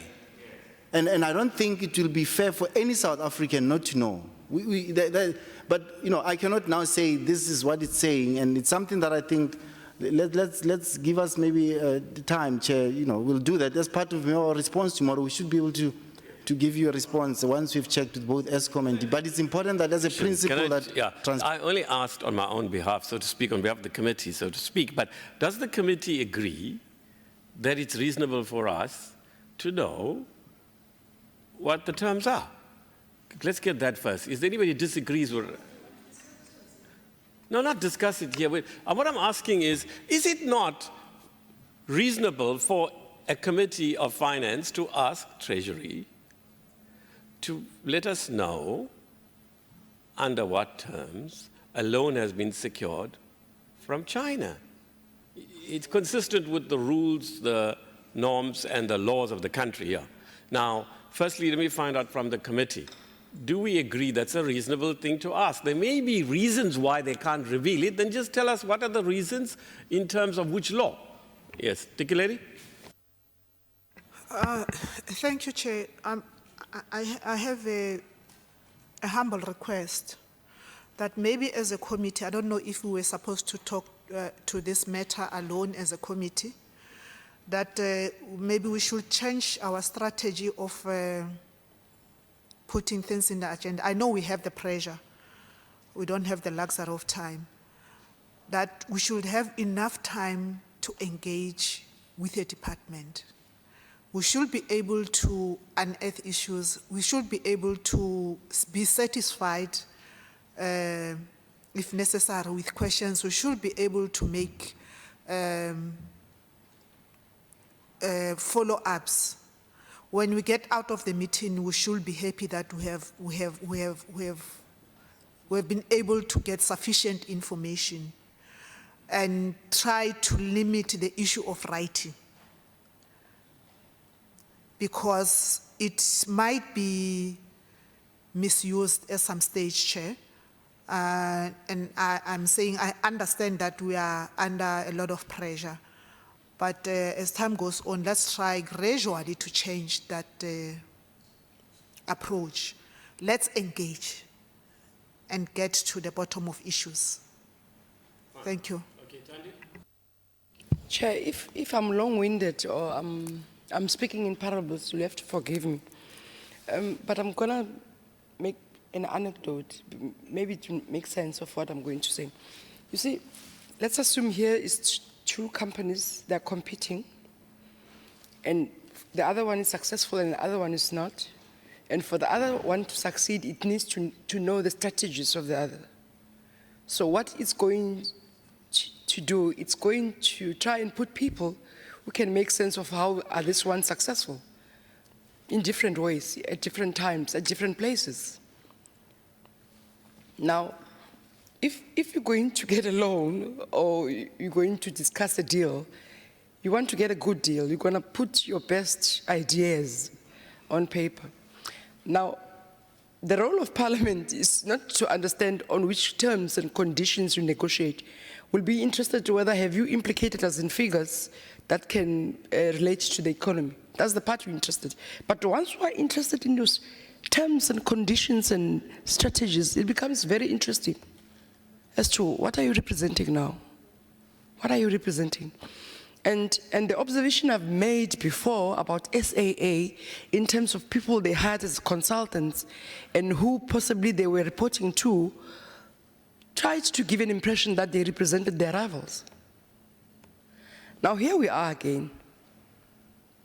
And in terms of PIA and the right of information, we should be able to differentiate what type of information we need and what do we need it for, and which one is. But once we discuss the terms and we're encroaching on a right that does not belong to this institution in terms of its oversight responsibilities, the rents and cents, yes, we'll want to know how much did you negotiate, how much did you get, how much does it implicate the fiscus?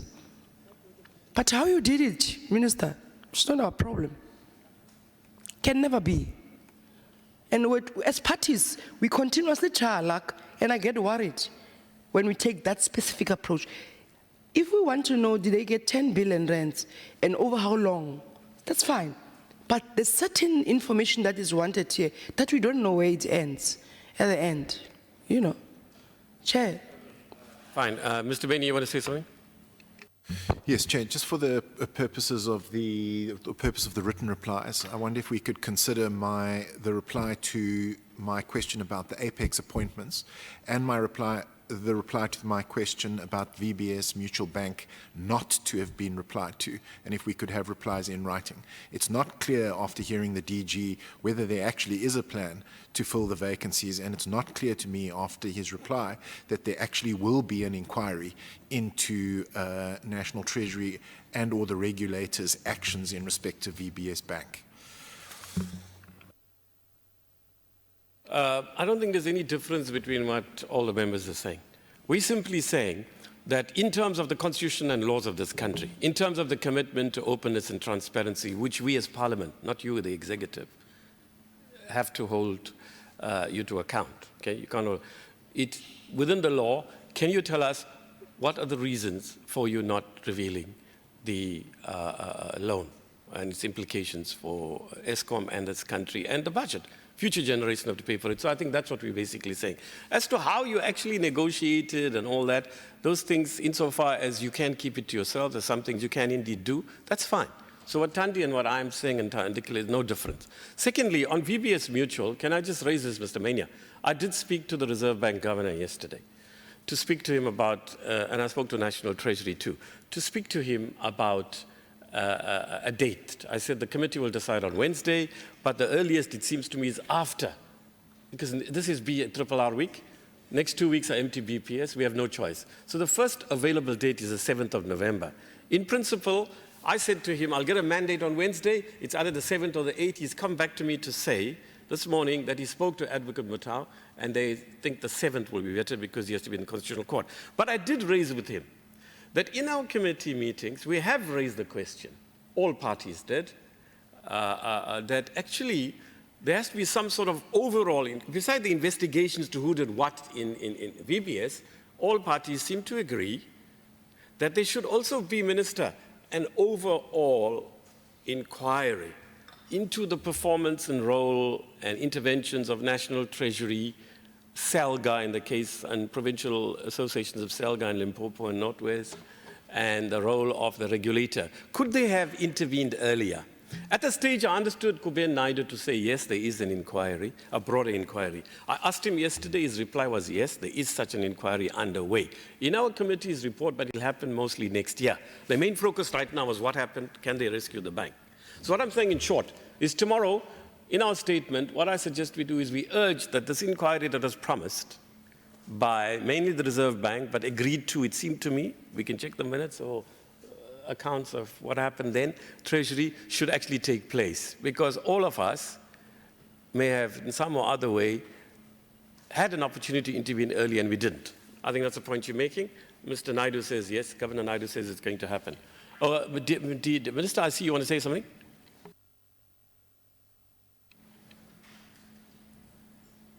Minister, did you want to say something? Yes, I did, but you know, I'm new to these things again. So the deputy minister says he needs to say something first, and then he says I should speak last. We do things differently in the private sector, but anyway. Minister, maybe I think the question of exemplar is non-negotiable. That's the general understanding of the department. But I just wanted to emphasize the point that having analyzed all the irregular expenditures, we are convinced that there's nothing underneath which is untoward. It's a mere deviation from the required processes as prescribed by standards. But if anything needs to be explained, I think it will be explained. And again, DG has already responded that other questions will be responded to tomorrow. I don't know how DG was supposed to explain it. At the apex level, there's a series of interviews that have been done, be it budget, policy, and almost all of them, OAG and so on. And then concluded what is awaited is TBSA, Cabinet's approval and so on. I thought the DG was going to be able to say that. On the issue of SAA, I think it's best to ask DPA to deal with that. I'll explain why. Because honorable member saying, if there are impairments, is there still value left and so on? There's a series of issues that find answers in the broader turnaround strategy, the progress to date in as far as SA is concerned. In other words, you will be told about green shoots, which have been verified and are correct.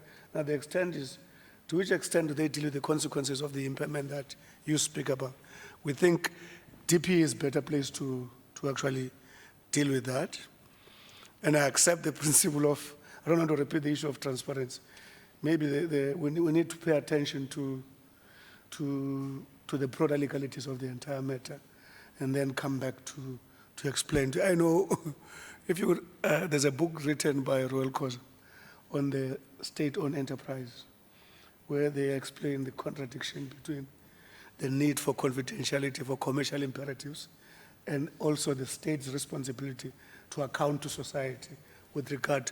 Those are some of the issues that we need to look at. I don't think there's a debate on that. I think the issue of mislocation check was explained. That no, it was explained that this 360-something million in the 700 and something million, the reason it was actually noted as a finding and irregular is that an authorizing department, an authorizing document could not be located at that time until the auditing for that particular financial was finished. It got found, and it's an authentic document, it does exist. How does then AG deal with such? I think there are particular principles of handling that, but it's not a secret, it's not a hidden story. It's there, it exists. On the PIC, I think the chair has actually put it nicely, that there are two levels. The level is to deal with the direct disciplinary issues of individuals, which is not an issue of a broader inquiry. That one is being dealt with. A report is going to come very soon on that one. It's almost at the end. Two, the broader inquiry, which is in the hands of the protocol of the president. And I guess the minister will be able to handle that when he meets the president in terms of agency and so on. I thought it was important to again reassure the committee that we are committed to make sure that the department restores its obligation to be central, both in terms of example and leading on the principles of imperatives of governance. Thanks. I think. Thank you very much, Chair. I was saying that, I've been away from these chambers for a long time and spent my time in the private sector. One of the things that shocked me when I returned here was when the officials gave me a huge printed file of documents. And I said, are you people still using this thing of printed files? And they said, yes, they do. I said, I think you're a little bit behind schedule, because in the private sector, we use something called board pack. It's electronic communication. You don't have to carry documents around. It's in a little thing. Huge documents are here. Maybe members of parliament should look into that, if there's a budget to make sure that every member has an iPad, so we stop these documents flying around.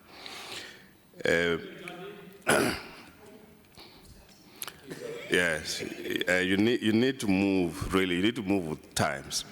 A small little country like Rwanda pursues a paperless exercise, small little country. So I think you can do better if you move in that direction. One of the things I had to learn coming back here. The other thing that you learn in the private sector, which I'm sure can be useful in the government system as well, is that you can't do a rights issue in private. Rights issue by definition is a public exercise where a company raises capital in order to finance its activities. And I know in government when we issue bonds every week or whatever it is, it's a public auction exercise. So I'm quite certain that anything that involves government contingent liabilities or whatever it is, it has to be publicly known. But I agree with the member there that the manner in which things are handled, one has to be careful about intergovernmental relations, but at the end of the day, everything else has to be in the books. I know why the chairperson might be concerned about China and loans, given the experience that one African country is going through now with China. But the Chinese are friends of ours. But even in friendship, you know that when a friend extends to you a loan, they expect a repayment. But the problem sometimes is that friends don't pay back.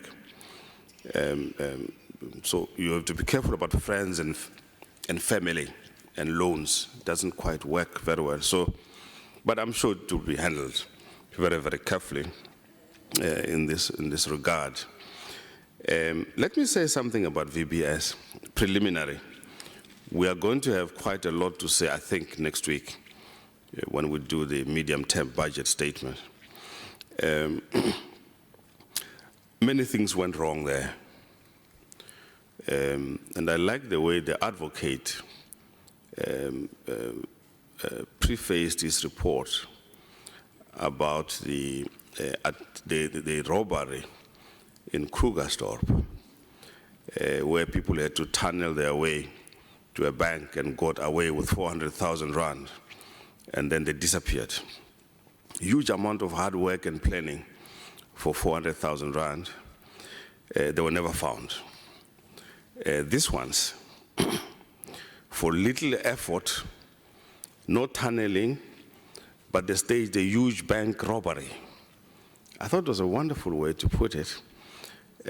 So the thing that the regulators really can hope for is that the law enforcement agencies move with speed to deal with the perpetrators of this bank robbery. With speed, no dilly-dallying, and they must move with speed, because we need to assure the public that we take their deposits very seriously and securely. So I think that has to be really, and the political parties have to move with speed to deal with any of their members who are found wanting in this case. There should be no doubt about that. So, but I have to, being a former governor of the central bank, I have to explain a little bit about how the process works. Very briefly, because we don't have time. So, the registrar of banks is responsible for the regulation and supervision of banks in terms of the Banks Act and other related regulations. A huge amount of trust is put on the internal and external auditors of the banks. There is no way in which the staff at the central bank will be everywhere, every time, all the time. So reliance is placed on the assurance from the internal auditors and the external auditors, and also, of course, the reports of the board of directors, the audit and compliance committees of the banks, and so on. But with respect to some of the larger institutions, during my time, the central bank had a capacity for what we called on-site inspection. Now, you can't do on-site inspection to all the banks all the time. But some of the big banks, because of their impact, we had on-site inspectors. In this case, I must say that I think that we were failed by both the internal auditors, clearly in cahoots with management, and the external auditors. I can't give any sense of credit to the board subcommittee for audit and compliance, because they seem to have been part of the heist as well. So I think in looking overall at the experience of this bank heist, I think the central bank will have to bear in mind, amongst others, what they can do in terms of inspections for small banks. I think that's a lesson learned. But I'm sure this committee has discussed this thing. When we have a large auditing firm failing us in the manner in which that one has, it's an issue of serious concern. Very serious concern, which this country really should concern itself about. But nevertheless, we'll continue to do whatever we need to do. The second point I was going to make on the PIC, I know the Deputy Minister has spoken about this. I haven't had an opportunity as yet to speak to the President, but I can say that there is a preliminary report that was given to me yesterday by the Deputy Minister that is amongst a pile of documents that I have to read. You have to feel sorry for me about that. And that report does give some indication of what needs to be done. So, in due course, that will be made available. I'm sure you're aware as well about the report, interim report on SARS that has been made available by the judge, and again, we're managing the process about what to do at SARS. We cannot afford mishaps at SARS. And I need to make that very clear, but the acting commissioner will talk about that just now. Finally, the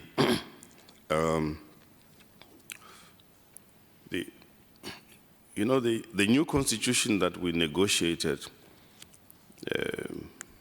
after 1994 was on one hand premised on the need for greater democratic penetration in our society, having come from the apartheid past. And I learned something during that process from the lawyers called the vertical and horizontal relationship between the state and the citizens. I don't know whether I understand it very well, but that's what they taught me. So we assumed in many instances that the state was guilty before it proved itself innocent. And understandably, because we came from a point where the state abused the citizen. So you have to make sure as a state that you're as clean as possible. Otherwise, we assume that you are guilty. And the issue of transparency comes in there because the citizen wants to be able to trust the state. And the only way in which they can trust the state is by being as transparent as possible. But sometimes we have to be. When I was being sworn in as a minister, there was something like, I promised not to divulge or whatever it is, and so on and so on. So there has to be a balance. And I think all of us here are matured enough to understand that. But in conclusion, I just want to say that once I've settled in, I'm sure you'll give me the opportunity for a much more educated and informed conversation than this ragtag intervention I've just made now. Thank you very much, Chair. Commissioner, over to you. DG will get the replies by 10 tomorrow, please. Thanks. Can we get going, Acting Commissioner?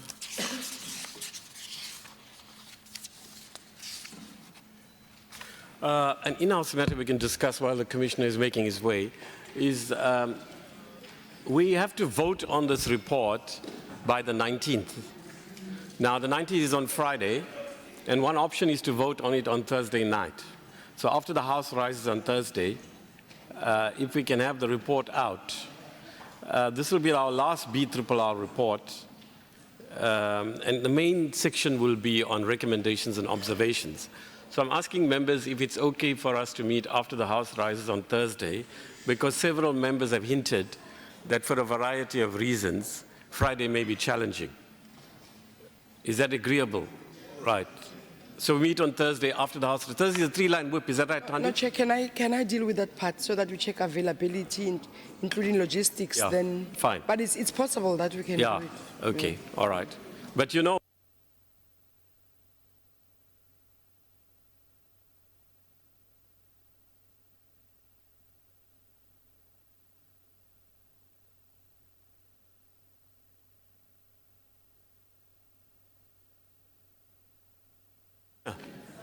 Thank you to everybody from the department who's leaving us.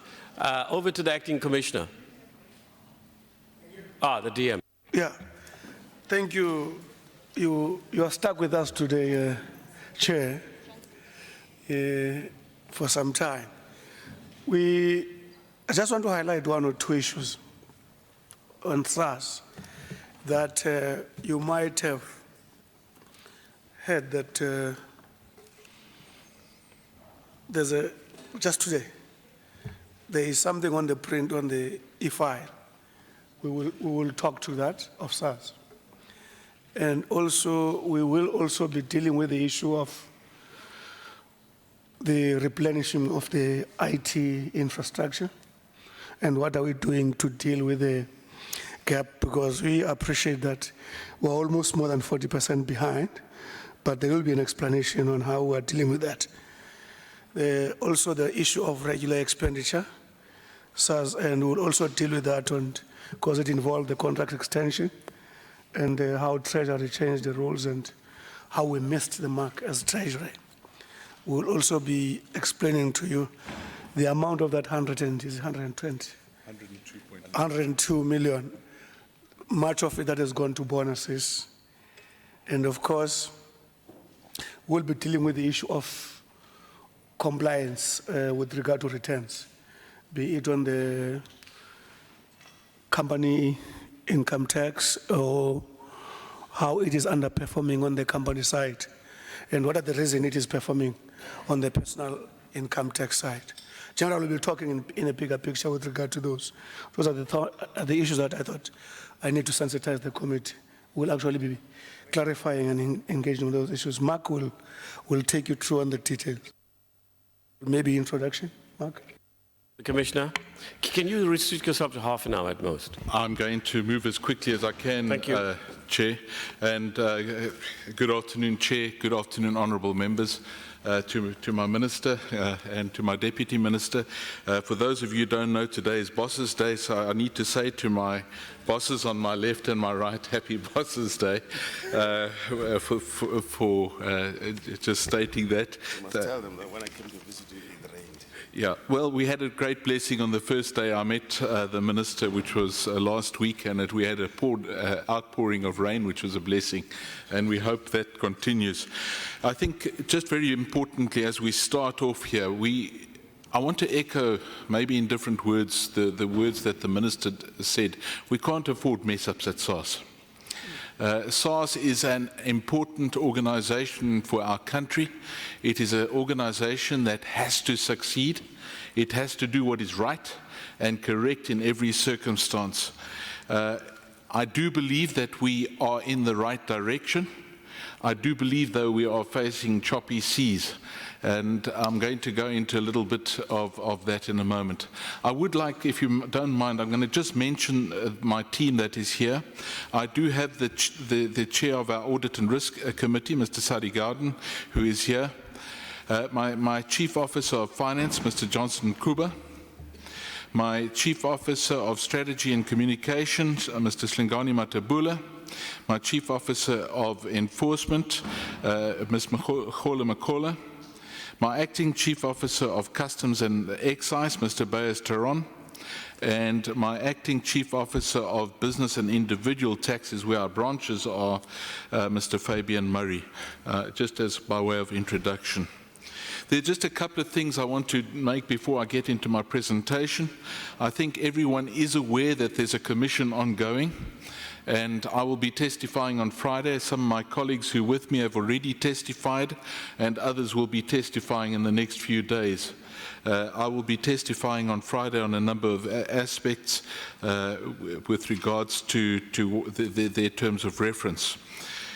I think it's also very important, maybe just to allude, and I'm not going into that. We are faced, obviously I'm an acting commissioner, and we need to note that. The disciplinary obviously is something being handled from the presidency, but we need to take cognizance of that. In our midst here today, we do have the Chief Executive Officer of the Tax Ombud, and Advocate Makluana, who is with us here today, and I do want to recognize him, but I think it's important that we do recognize that we received their report last week for the previous year, the previous financial year. There are a couple of issues, one being the tax compliance system, and a couple of aspects that we need to look at. But very importantly, and I think it's important for the committee to be aware, you will recall last year, I think towards the latter half, they issued a report on refunds. There were 12 specific findings in terms of refunds. 10 have been fully dealt with. 2 we've put in measures to deal with, but they are being fixed. It takes a bit of time in terms of fixing the IT aspects relating to that. The last 2 specifically relate to what we call stoppers. We're putting in a new system which will manage the process better. We do have interim processes in place. And very importantly, lastly, was the splitting of the VAT and diesel account, where they rightfully identified that the two need to be split. We have got interim measures to give visibility to the diesel refunds, which has been one of the areas of complaints, but we will have that in place as we become GRAP compliant, and I'm not exactly sure of the exact date of that, but to be aware of that. Some of the matters, and the Deputy Minister alluded to the issue of irregular expenditure. There's 2 specific items, and the total value is 102.4 million that has been highlighted as irregular expenditure in the year. The main amount relates to the acquisition or the variation on 2 agreements with 2 companies, BCX and Gajima. where in terms of the Treasury rules, which changed in May of 2016, we should have notified National Treasury as soon as we exceeded a 15% variance. We failed to do that. This was in June that this happened, and obviously we're in a process in terms of a condemnation thereof, and in that condemnation we obviously have to make an inquiry. We have to ensure there's no corruption, and obviously there needs to be value for money. We do believe in those two that that was the case. The second aspect is a smaller amount relating to bonuses. Now, there's been 2 years with regards to bonuses, Chair. I'm not going to go into all the details. Safe to say that we were litigating both with the Auditor General as well as the Minister of Finance with regards to this matter. I have withdrawn those with agreement of the parties involved, and that litigation, together with other non-core litigation that we had, you've seen in the media some of it, Jacques Poe and Adrian Lacaille, and there's others. We have terminated that litigation. We are trying to focus on our core mandate, Chair, to ensure that we deliver in terms of our mandate. Part of our key area, Chair, obviously is service. And one of the deliverables this past year, which we were supposed to have delivered on, was the service charter. We delivered finally on that on the 1st of July, which is in the subsequent financial year. And we believe that's an important stepping stone. Compliance is built on many facets. Yes, enforcement is one. But the primary building block of proper compliance is good service to our clients. And we need to understand that we need to improve in that area. There are areas, and I was just looking a few minutes ago, I think we had around 24,000 people had been received at our branches, and we've got on the time, if I pick up now, I can pull up minute-by-minute data with regards to how many queues, people in my queues, 25,000 people in my queues been received this morning. We've managed to service about 14 to 15,000 of them so far this morning, but we are trying to get on top of the data that we can understand where our risks are, where our branches are that are struggling, and we believe that we're going to get there ultimately, and we believe if we serve better, we're going to have a far more compliant tax base, and I'm sure some of the members can agree fully with that. With regards to the matter that the Deputy Minister alluded to just now with regards to the newspaper, the Commission is hearing, and there's ongoing testimony this morning from people who used to be in our IT space who've subsequently left SARS. Yesterday there were some SARS employees who testified, and the headline this morning is that basically our IT system is going to collapse. And let me put it this way, I think that there are certain areas obviously of concern, but it's been misconstrued, I think, in terms of what was stated yesterday, but there are areas of concern. And I'll be the first to acknowledge there's a lot that we need to do in terms of fixing the IT space. And I want to just touch on two of the matters that came up yesterday in the Commission. The issue that was raised yesterday had to do with e-filing. I think some of you have seen on e-filing, when you see your tax return there, it is rendered on a technology called Flex, which is an Adobe product, and that product is reaching end of cycle. In other words, its lifespan is coming to an end, and the world is now on what we call HTML5, which is just a rendering language in terms of the documents. Interestingly enough, my team and I considered submissions actually a few weeks ago, and we've already agreed to move across for the filing season 2019 to HTML5. So it's almost system agnostic, and for those of you who got iPads here, I heard the Minister speaking of iPads, it would be able to render equally there as it would be able to render on any, whether it be Safari, Explorer, Firefox, or whatever other type of system there might be out there, and it's far more efficient. Our danger is that it's not, we have to move away from it, and that is one of the critical things. The second critical issue that needs to be addressed in terms of our IT space relates to the refresh of our IT equipment. As you're aware, in terms of even your own IT equipment at home, you may keep a laptop for 5 years, but it gets slower and slower. We are currently running on Windows 7 as an organization overall, and you need to move the IT equipment to Windows 10. But some of our equipment couldn't do that at the moment. It would be in our best interest to refresh all our IT infrastructure in either a 20% per year up to 25%. In other words, 4 to 5 years, you need to be replacing IT equipment the whole time. And we are currently 2 to 3 years behind in terms of that cycle. And it is a risk. Now, there are various steps afoot, and we have reassigned finances with regards to this year, making up to 200 million available to start that process, to ensure that that is done properly and that we can get on top of the IT risks that there are. And we believe that, and we're going to be asking for certain plans to deal with that, and we're hoping that over a few years cycle that we can get on top of this. But as we sit here today, I'm not worried that it's going to fall over tonight, but we've got to worry because our e-filing platform is the most important base for the submission of tax returns for our clientele. We have to make sure it works, but also we have to modernize it because it needs to be far more user-friendly. And I think as one member who's involved in practice can attest, if we make it easier on e-filing, you keep people away from the branches. And I've got long queues at some of our branches. We need to encourage people to specifically utilize those aspects in a far better fashion. Maybe just to touch on two other, or just one other area that was highlighted by one of the members. They asked for a post-audit plan.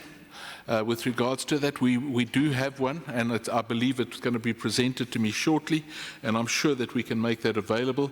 I think that is important that we do so. With that, Chair, if you don't mind, I'm going to go into the presentation. If there are any questions, I'm not going to dwell on each slide. I'm going to go through very quickly. The annual report is there. It deals with a number of the outcomes that we obviously had to address. I think in terms of revenue is the key one where we were slightly short, and we'll touch base as we go through on those. But if I may just run through some slides, and some of my team are driving the program, and then we'll make ourselves available for questions. Obviously, we were slightly short, and interestingly, we had a 6.3% revenue growth year on year, and that was with a GDP growth of 1.3%. Also, interestingly, filing season, a 94% filing compliance is on that first slide. And very importantly, and this is what we must sustain and obviously improve on, a 93.63% of returns were assessed within a 24-hour cycle. 2.7 billion, very importantly, fraudulent claims prevented. And that's an ongoing fight, Chair, that we have with people seeking to defraud us. We process probably closer to 2 trillion rand in any given year. So we are a target for fraudsters. And that's an ongoing fight that my team and case selection are very involved. Just looking at the volumes, if we move to the next slide, 17.2 million tax return submissions. It's a huge number, and obviously up from 16.6 million in the previous year. I'm not going to go into each one, but you know, people at our coalface are dealing with these things on a day-to-day basis, and often without recognition. And I think it's important for me, to the people who are manning the desks as we stand, personing the desks as we are here, who are taking calls at our contact center, a whole 5.4 million inbound calls that have been received, and obviously making outbound calls as well. These people need to be recognized and saluted for the work that they are doing. Very importantly, you'll remember that we rolled out the new tax compliance status, and I think it was 1 April 2016, if my memory serves me correctly, that we rolled that out. And our desire was to get people out of our branch for getting tax compliance status certificates. And you'll see year on year there has been a significant reduction. It's not far enough for me. We're down to 1.18 million tax clearances requested, that's in total. We need to get the people out of our branch who are coming for paper copies. This is not the number, by the way, visiting our branches. But we got a lot of people still coming for this into our branches, and we need to deal with that. If we move on to the next slide, it just gives a revenue overview. And obviously, on the right-hand side of the slide, the 0.8 billion that we were short of the revised estimate, and obviously 6.3, 72.4 billion up year on year from the 16-17 year. We have broken the variances per tax product down, and that is there for your information. Just very importantly, I think it's that we should just have a look at the third from last on the slide, on the left-hand side. It says DT STC. It's dividends tax STC, obviously phased out a few years ago. And we are not making, even in this current financial year, which we are busy, we are not reaching the estimates that we envisaged in terms of dividends tax.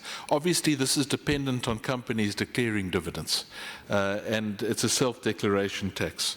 Moving on to the next slide, it's dealing with outcome 1. And it deals with customs and excise compliance. The figures are there, and I just wanted to touch on one figure there. Is on the top right-hand corner, we've got import VAT of 152.8 billion. Now, it's very important. Import VAT is normally refunded once the businesses bring those products and they get them into their business. It's collected at the port of entry, as import VAT, and then we would refund it once a business would claim it as an input on VAT. So just to note that, I think the figures are self-explanatory. You will note what was collected and the target in this environment and the shortfall in this environment of 1.49 billion rand. Moving on in terms of further with customs and excise compliance. Now, Chair, I know you're very passionate about the illicit economy as a whole. Obviously, illicit financial flows is a specific area, and we can touch on that later, but these are just different figures with regards to other aspects of illicit trade as such that we just wanted to reflect. We have got good news, and we do believe we're making significant progress with the illicit economy unit that we promised to you at one of our earlier sessions. In fact, they've already got over 80 cases, I think it was, or 50 cases, Makola? 58. 58 cases that they're looking at. That is on top of those cases with regards to illicit financial flows, which we spoke to last time we were before the committee. You would have also noticed, which is also part of our concern, in the media this past week that a couple of our officers were arrested with regards to facilitating trade in fuel, which was being diverted actually into the South African economy without the duties being paid. And the duties were quite significant, I think in the vicinity of 3 million. And they were seeking our staff to actually stamp the documents that the goods had actually left the country. So our primary concerns in the illicit economy, obviously tobacco, we see the figures that are bandied around, and I've got no way to defend that or say it's in any way wrong. That's 7 billion. Tobacco is a serious concern, and we've been doing certain things there. With regards to fuel, which I've just alluded to, and I think that's quite a significant number, and obviously it's got other impacts to the economy, such as the Road Accident Fund, which as soon as duty is not paid on that, they also impact it. And we understand their challenges in that regard. We have clothing and textiles as well. And our key worry with regards to clothing and textiles, obviously duty is important, but also the protection of the jobs within our economy.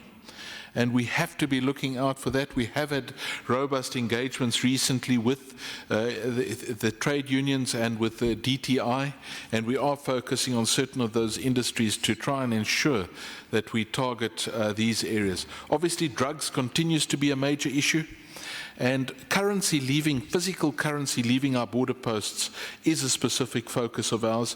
And you'll see the one warrant of arrest was issued last week for somebody who didn't appear in court, who was taking around 9 million rand, but in US dollars abroad in a backpack. And that person was identified by one of our risk teams in customs and excise team and was pulled off the flight. Moving on to outcome 2.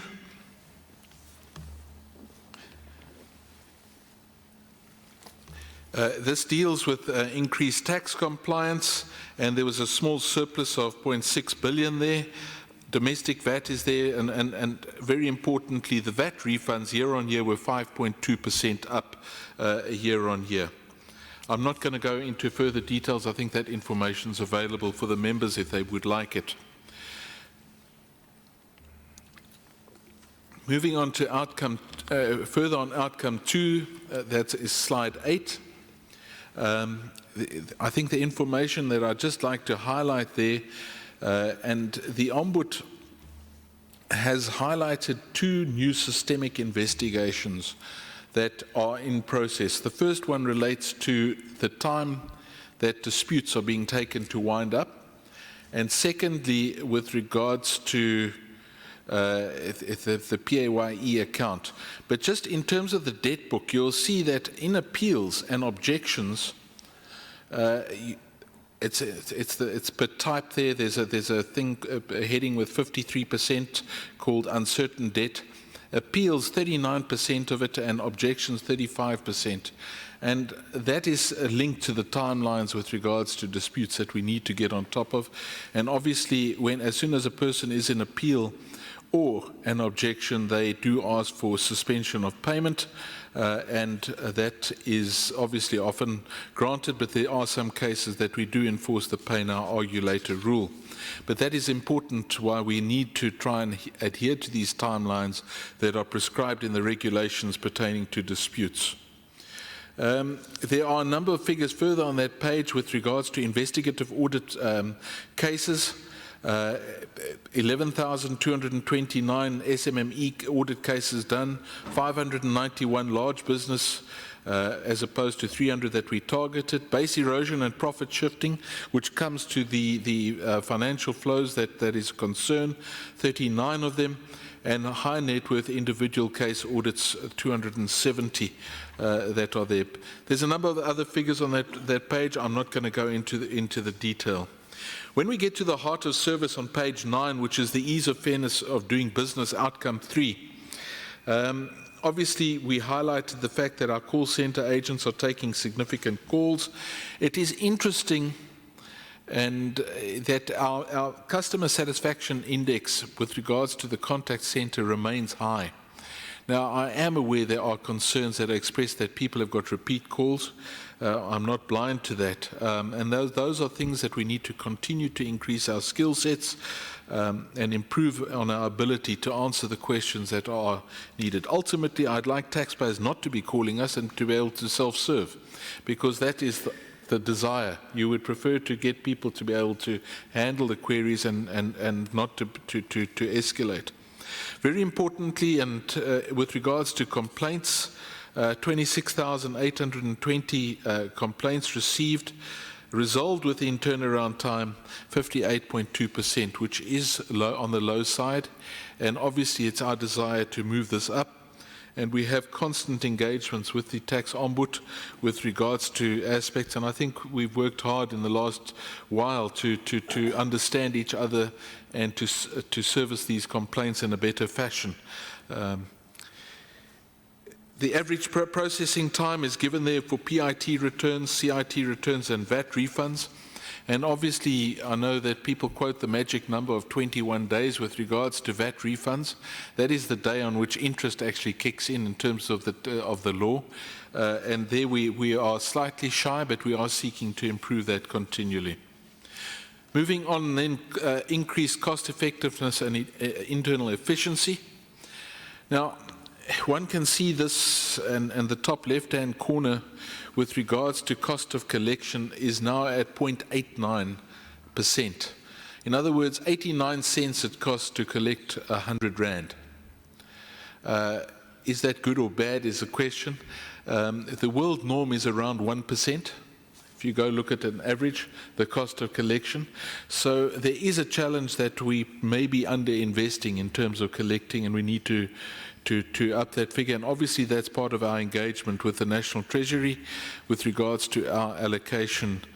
In terms of procurement, our triple BEE procurement, 43.18% black-owned entities, qualifying small enterprises 16%, black women-owned entities 7.27%, and emerging micro-enterprises 25%. Our procurement is extensive, 2.7 billion rand, and obviously that keeps my chief officer of finance awake at night. Moving on to slide 11. The cost effectiveness and internal efficiencies continued. I did highlight, and you'll see the top right-hand corner, I referenced that we've got data-driven decision-making. And if anybody wants to see it, I can show you here. I can pull up a whole score of dashboards, which can give me live data, whether it be my branches, whether it be my refunds, my debt, my enforcement actions, what's the turnaround time, what are the timelines, etc. So we're becoming very data-driven, and the data analytics team have done a lot of good work in the last while to ensure that this data actually empowers us to service our client better on the one side, and obviously collect the correct revenue. I'm not going to go in further on that page, but it's there for your information. If there's anything that you would like to raise. Outcome 5, increased public trust and credibility. Our employee engagement did drop, and you'll see our target was 66%. It is below at 63.6%. I think in terms of the broader ongoings, and I think we're all aware of those, it is to be expected that the staff morale would drop and would be impacted on. And that is of concern to me. A motivated staff will obviously deliver in terms of the mandate, and we need to do all in our power to ensure that they are able to do what they need to do. The Leadership Effectiveness Index is listed there. We have been rolling out what we call electronic DNA, which is a taxpayer verifications solution. And that basically enables us to interface with Home Affairs to enable us to validate who's sitting in front of you. It's from a security point of view. Very importantly, a big driver in revenue this past year has been the voluntary and the special voluntary disclosure program. It's listed there, 2,282 cases finalized, and it's a huge amount, Chair, of 5.4 billion that was collected through that program. And we're obviously continuing to work through those cases. As you know, the special VDP closed, and we're still processing some of those cases. But the normal VDP continues to be in place in terms of the Tax Administration Act, and we continue to get cases in that regard. Just for the record, this is on page 12 that we're on at the moment. As we move then further in dealing specifically with staff, the employment equity figures are stated there. Our headcount, Chair, has dropped. It's on page 13 to 12,801 permanent employees, 273 graduate trainees, and 305 seasonal workers. I think the members would recall at some stages we were well over 14,000. So just to be aware of that. The gender is set out there with 62% of our staff being female, and the demographics with regards to gender at management level, we had set ourselves a target of 48.9, we've achieved 48.78. With regards to disabilities, the target was 1.6, we have currently achieved 1.92%. We could move on to slide 14. I'm going to ask that my Chief Officer of Finance maybe take us through this slide, and I can just give my voice a break for a second. Thank you, Mark, and thank you, Chair and committee members. In as far as the first table is concerned, I think it's important to state that though we are seeing quite a favorable cost-to-revenue ratio, it is indeed concerning because it's reflective, at least in my eyes, of continued decline in terms of the grants that we're getting to be able to invest. And I think we are raising that with the DG at Treasury. If you look at the operating revenues that we got from Treasury, we got 10.2 billion to run our business, which was a marginal 2.1 increase from prior year. And if you then look at rendering services in terms of what accrued there, 11 million, and most of this come from the ATR, that service that we offer in that regard. And the total then that would have been available to us to spend in running our business, less of other revenue, would have been 10.2 billion. If you look at other revenue, it's the interest received, as well as other income. That other income accrues from SDL and UIF. We provide a service and we charge a fee for that, and that accounts to that 443 million. So in essence, overall SARS has got 10.7 billion to collect 1345 or 1217 last year, accruing to the number of 0.89 that the Commissioner spoke about. In terms of what we had at the bank as of the 1st of April is 2.7 billion, and our workings in the year in terms of the deficit against the budget we had been given was 113 million, and we closed off the year with 2.6 billion. Of course, in the Auditor General's report, you would have seen that there was a few issues that were raised. In particular, the issue around misstatements. This speaks to the audit of performance objectives that were raised. In essence, this was not necessarily the values that we had given, it was the explanations and the variations that we had to give to the AG post-audit in terms of expanding the explanation on those variations for those performance outcomes. Expenditure, in the main, speaks about the bonuses that were paid. And I must state again that the 3 million that was paid in the other year versus the 4.3 million that was paid in the year under review, the 4.3 million, I think as SARS we had believed that we had obtained the necessary approvals from the Minister, and the AG was of a different view, and we decided instead of fighting on the legal interpretation of Section 18.3 of the SARS Act, I decided to allow us to wrap up that part. Contract management, again, speaks to the 2 extensions that were effected, resulting in around 97 million rands in irregular expenditure. Commissioner, I think I've covered most of the aspects. Thank you very much. I'd like to move on to slide 17 in the interest of time. With regards to, and I'm nearly done, Chair. With regards to tax compliance insofar as individuals is concerned, it is very interesting to start digging into the figures, but I want to focus on the middle set of columns and the right-hand set of columns. So returns required, if you see in the middle for the 2018 year, of 4.319 million. Now, obviously, these might not be, because you don't know everybody who might have to or might not have to file. But these are our figures, and we've got a 94% compliance rate for PIT.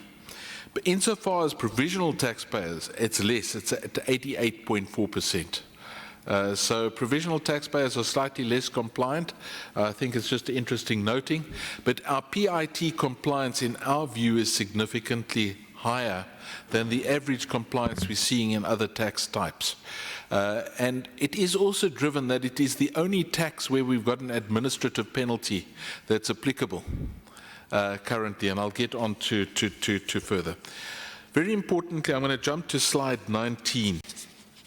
And Chair, there's been comments in various engagements that at some point in the earlier year that we misled Parliament with regards to the compliance figures insofar as companies is concerned.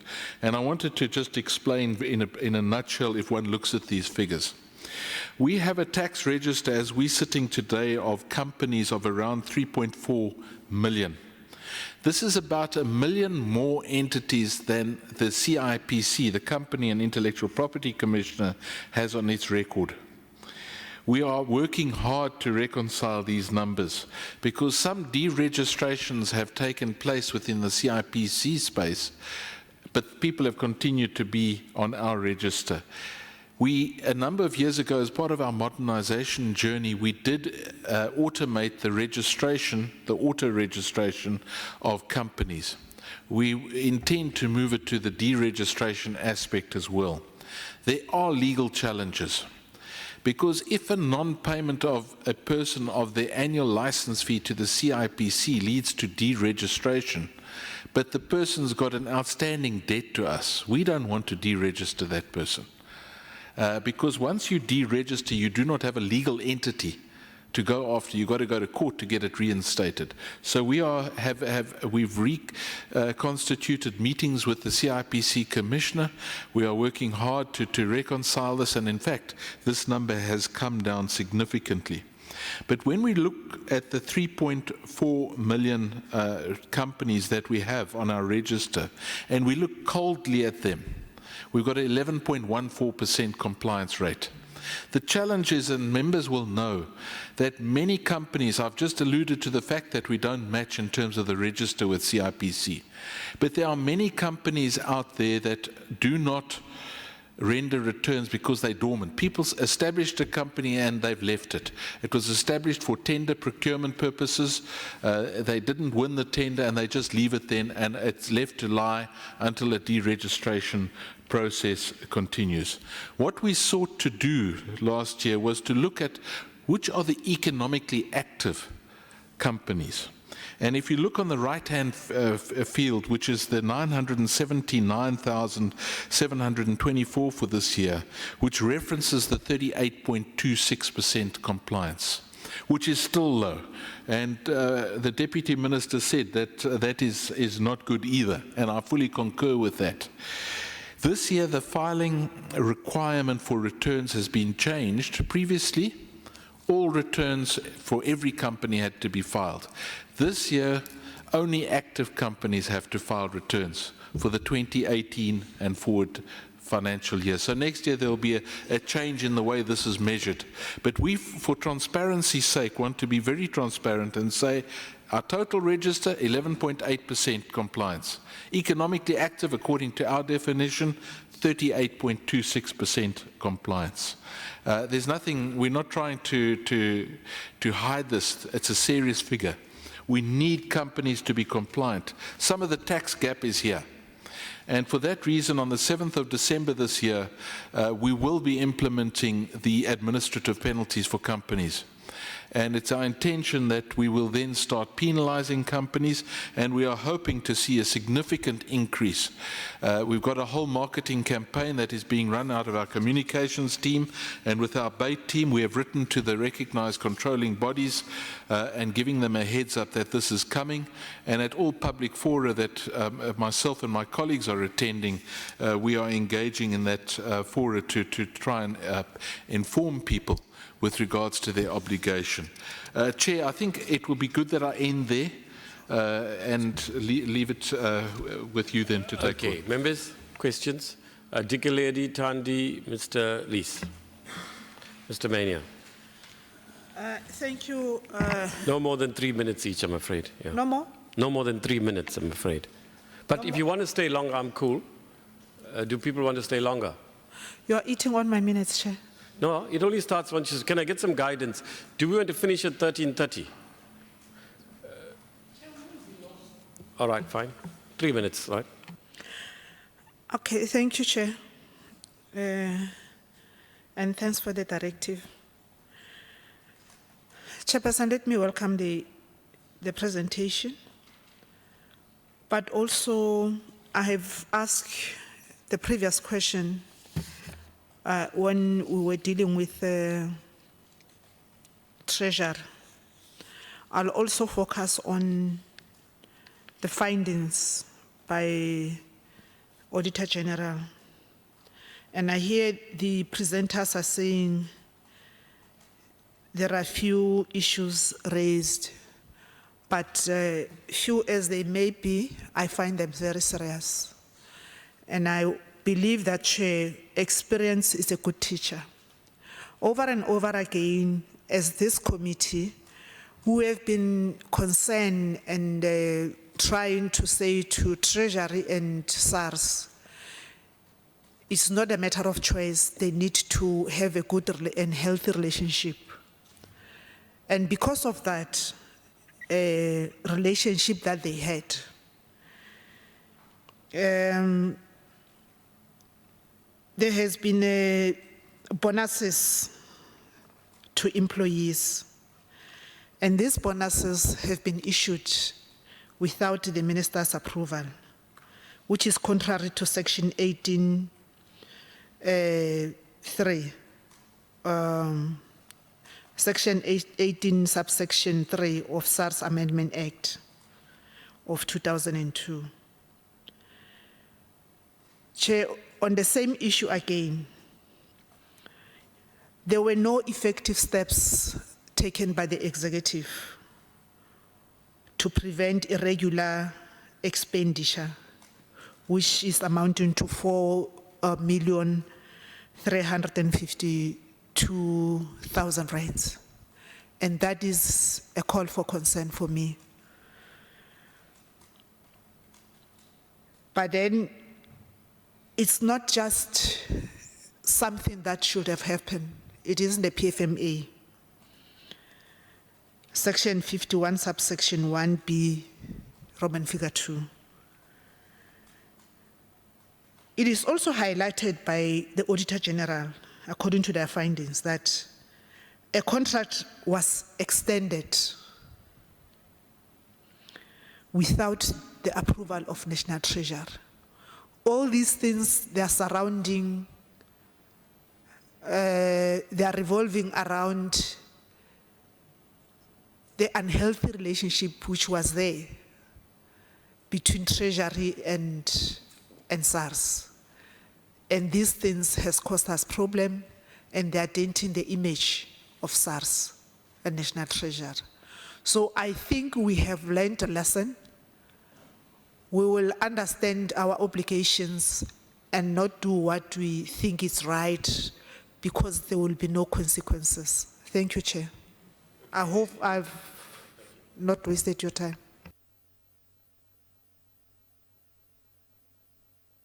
I get something clear. I'm happy to stay till 13:30. I'm just wanting to know, you got to guide me so we can have more time. I'm happy to stay till 13:30, so let me know. Who's next? Thandi. Thank you, Chair. Commissioner, there's this 1 million shortfall from the budget expectations that you needed from National Treasury. I'm interested to know how are you going to plug the hole. And I wish National Treasury was here so that we can ask them, but if they need this much and you give them this much, what's going to happen? Now they're not in the room, so maybe there's a way that you're going to deal with this. But the Deputy Minister is here, fortunately. Maybe you might want to say how are you going to help them, because they need that 9.99 to be able to deal with their services. So you gave them 1 million short. You only gave them 2%. Well, I know we approved it. I don't know. We did that. So but also, I'm worried about the misstatements, because this matter has been before us, and at some point, SARS has been saying, no, but you have not been misstating our statements, but here it comes. So maybe there's a better explanation as to why was there misstatements, and we deal with that. But Chair, there's an issue of PIT versus CIT in terms of its compliance, and it's sad because if you look at how we impose our tax models, we tend to impose more PIT as opposed to CIT, and yet when you look at compliance levels, you find business wanting in relation to compliance. It's not only to be the issue of penalties. now you also have this situation where CIPC takes a different approach in terms of registering companies that has not performed, but there's an economic performance on the other side.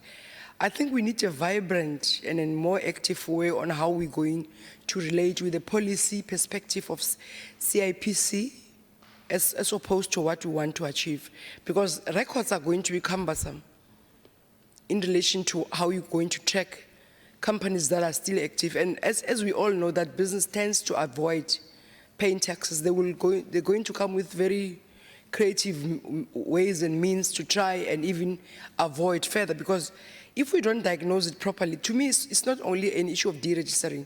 I think it's part and parcel of business to avoid taxation by out of nowhere making their companies to be dormant and re-establishing them under different names. So to me, it's not just the fact that CIPC has deregistered them. They deliberately want to be deregistered so that the company is dormant and then they re-establish in a different name.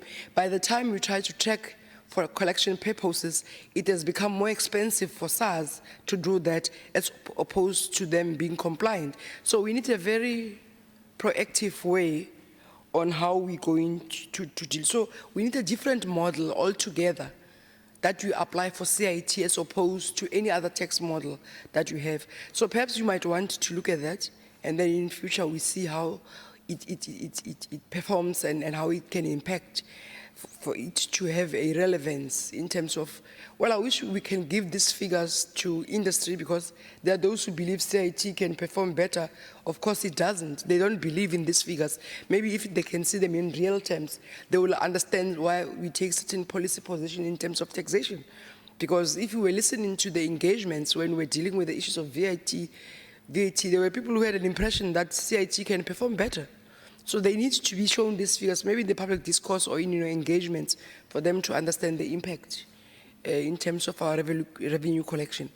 But the one that stands out, it's 48 billion shortfall, 1 million bonuses. Really, I don't know.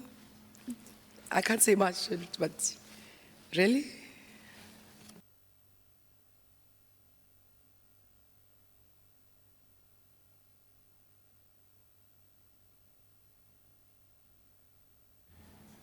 Thank you, Mr. Chairman. Thank you, Commissioner, and your team. Not too many questions, really. You've dealt with the tax ombud, so that's great.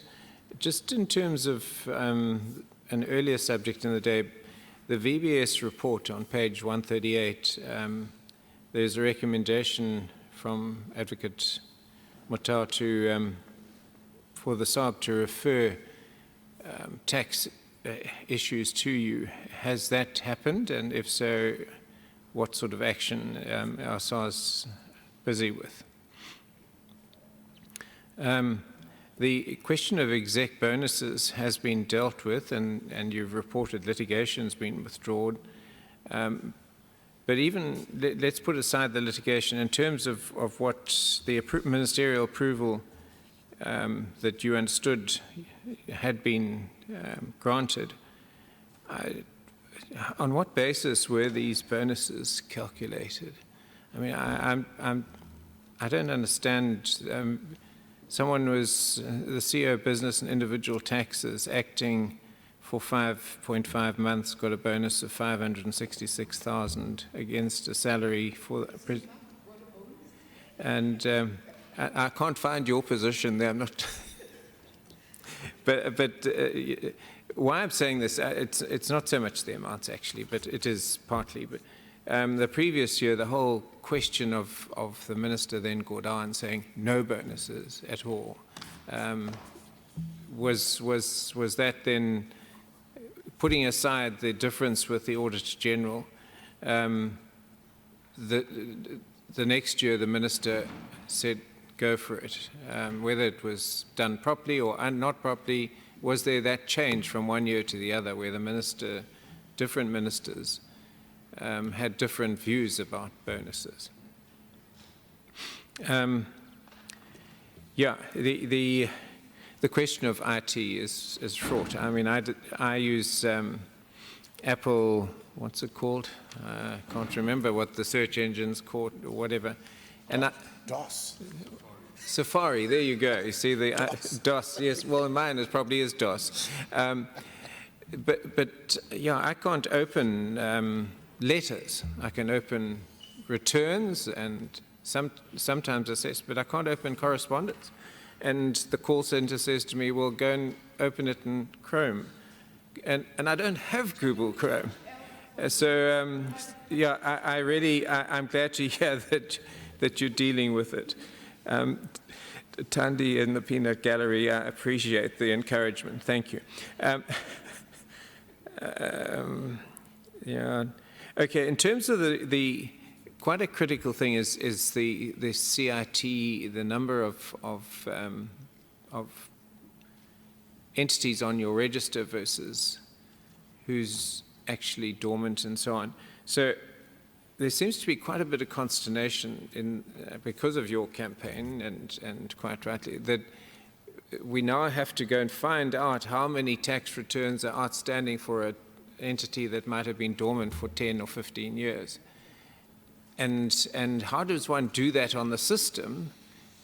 Because you know the system better than I, but you go onto the system, you call up a particular taxpayer, and there's the tax status, and it's almost unusable, to be honest, to establish exactly which tax returns. And so you're going to generate a whole lot of extra revenue and penalties, and perhaps that's your objective and nothing else. They're all shaking their heads. I mean, yeah. So I really think that there needs, in terms of your education campaign, of some kind of guidance note as to how to access what's outstanding or what needs to be submitted. Last year, we were told that the dividends tax was, people rushed and did it before the end of the tax year, and that affected this tax year. But it seems now that you're saying to us that actually it's just a general decline in dividends tax. Is that really what you're saying, or am I misunderstanding you? Can you just brief us, or just a quick word as to what's happened with the CCMA constructive dismissal application from Makwakwa? Is that history? Where are we with that one? And I don't think you've spoken about staff matters and skills and so on. Thank you, Mr. Chairman.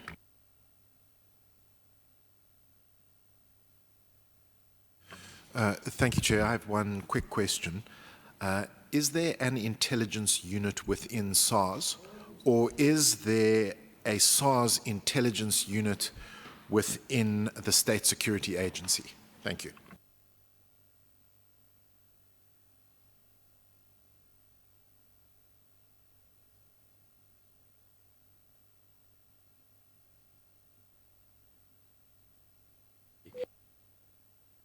Except that this compliance figure of CIT, I hear what you're saying, you're not sure the exact number we should be paying, of 38% or thereabouts?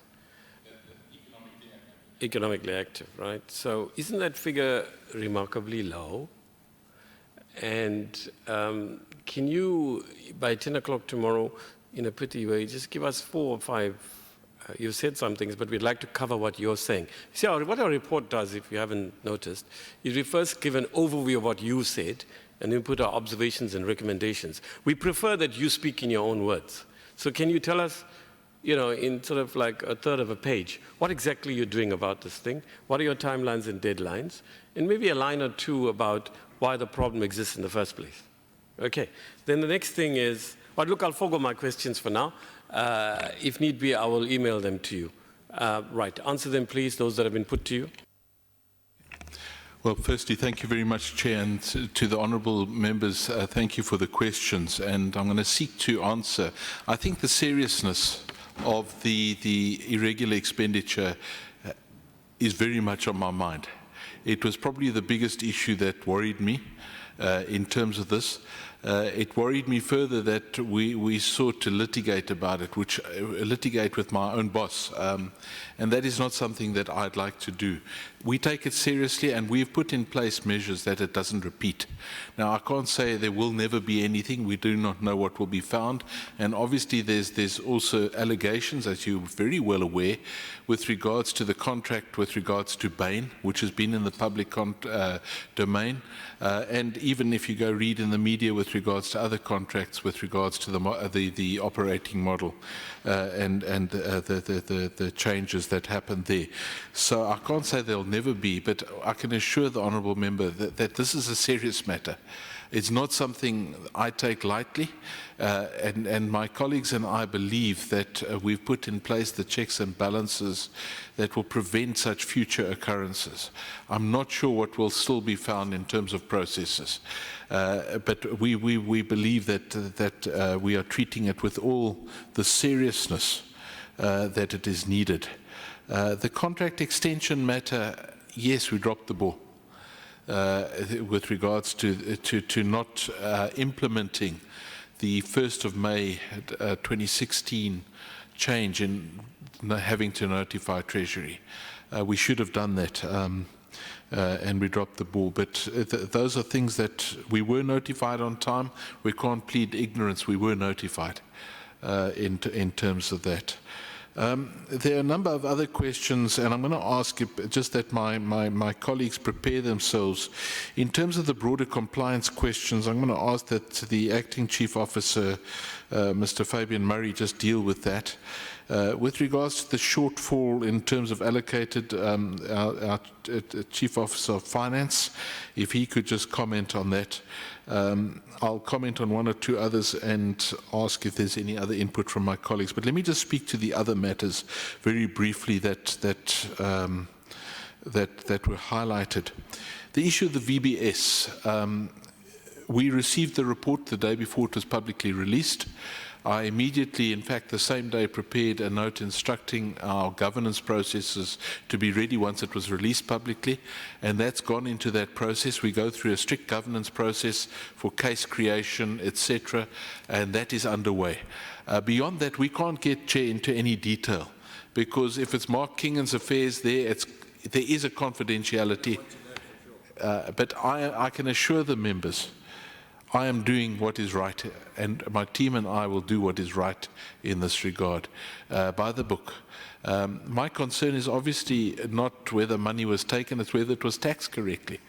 And that's for me, even if a person incorrectly takes money, I still want my pound of flesh. I'm a taxman at heart.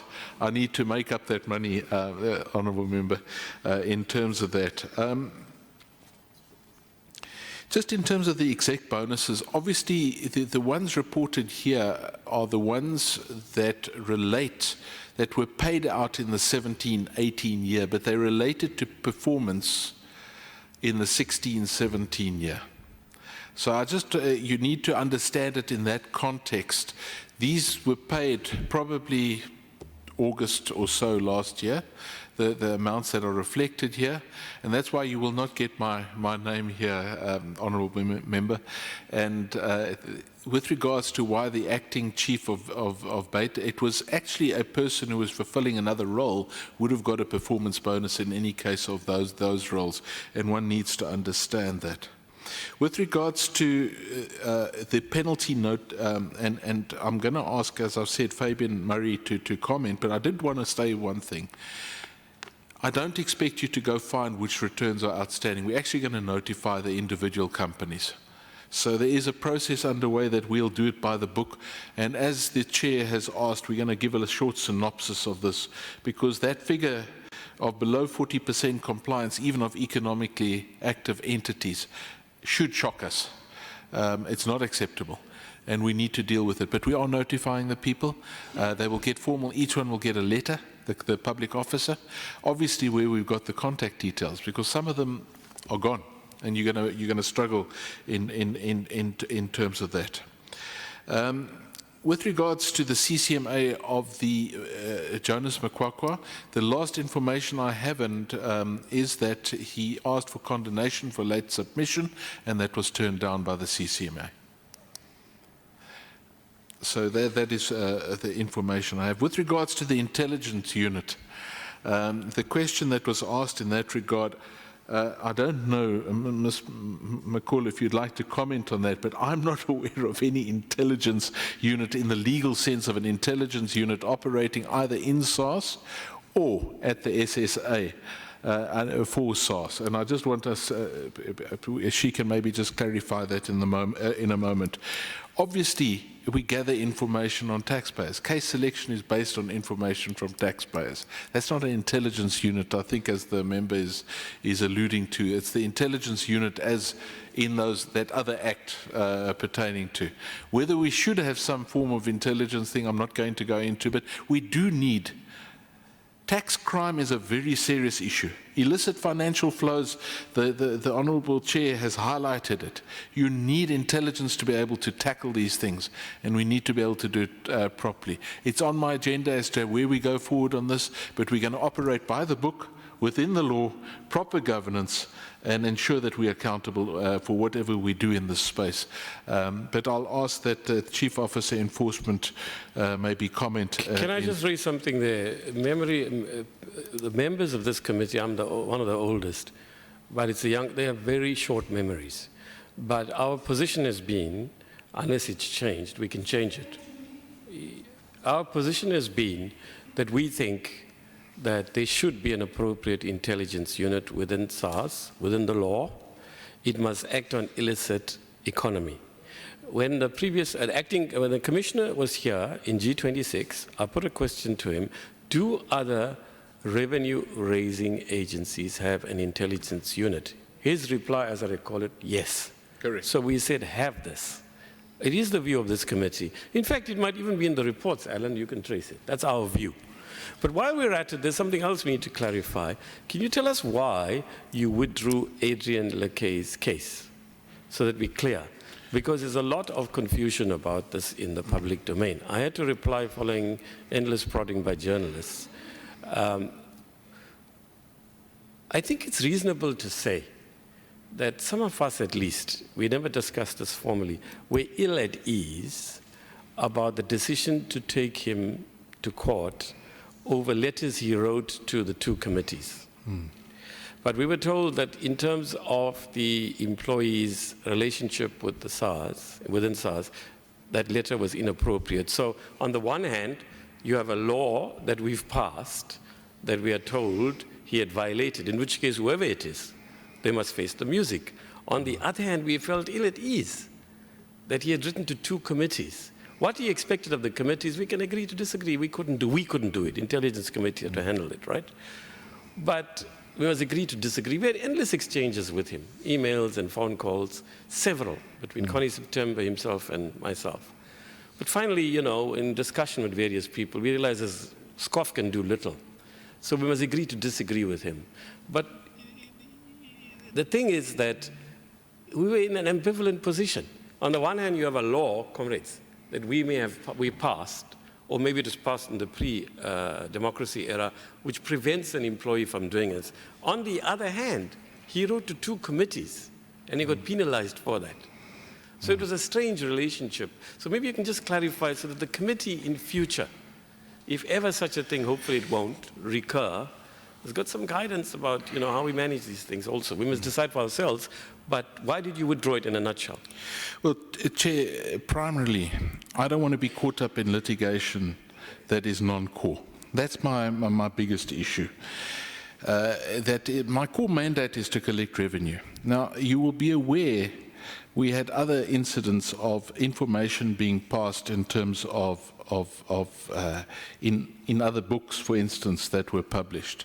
It makes it very difficult. How do I disprove or prove? I need to make information available. And it gets into a very tricky thing when I start debating what's right or what's wrong in terms of some detail or not. The second part is Mr. Lekay had actually won a cost order against SARS at one point in time. And it was just in our best interest to clean that up and move on. I can give you a formal written report on it, and which I'd be happy to do, just to clarify that. But the key thing is I want to focus on my mandate. I don't want to be distracted with taking on a person like Jacques Poe, for instance, or other people, even Adrian Lekay. We don't want to be in the media for that. Committee's sake for now. We will take a position on this. Can you write in a few lines why you withdrew the two cases? 100%. Right? The committee can then take its position. On Adrian Lekay, it's easier because we must maybe express in our observations the ambivalence of it. Somebody writes to a committee, and then that person is taken to court for that, right? But on the other hand, if the law says he or she can't write to anybody, including Parliament.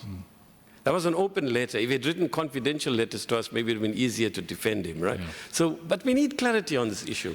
What we have to also ask ourselves, colleagues, is could this committee have done more than it did? In fairness to Mr. Lekay, I can't see that it could have, right? I've consulted again 2 weeks ago, Tandi, in its constituency. I haven't spoken with you. I need to confer with you on that matter.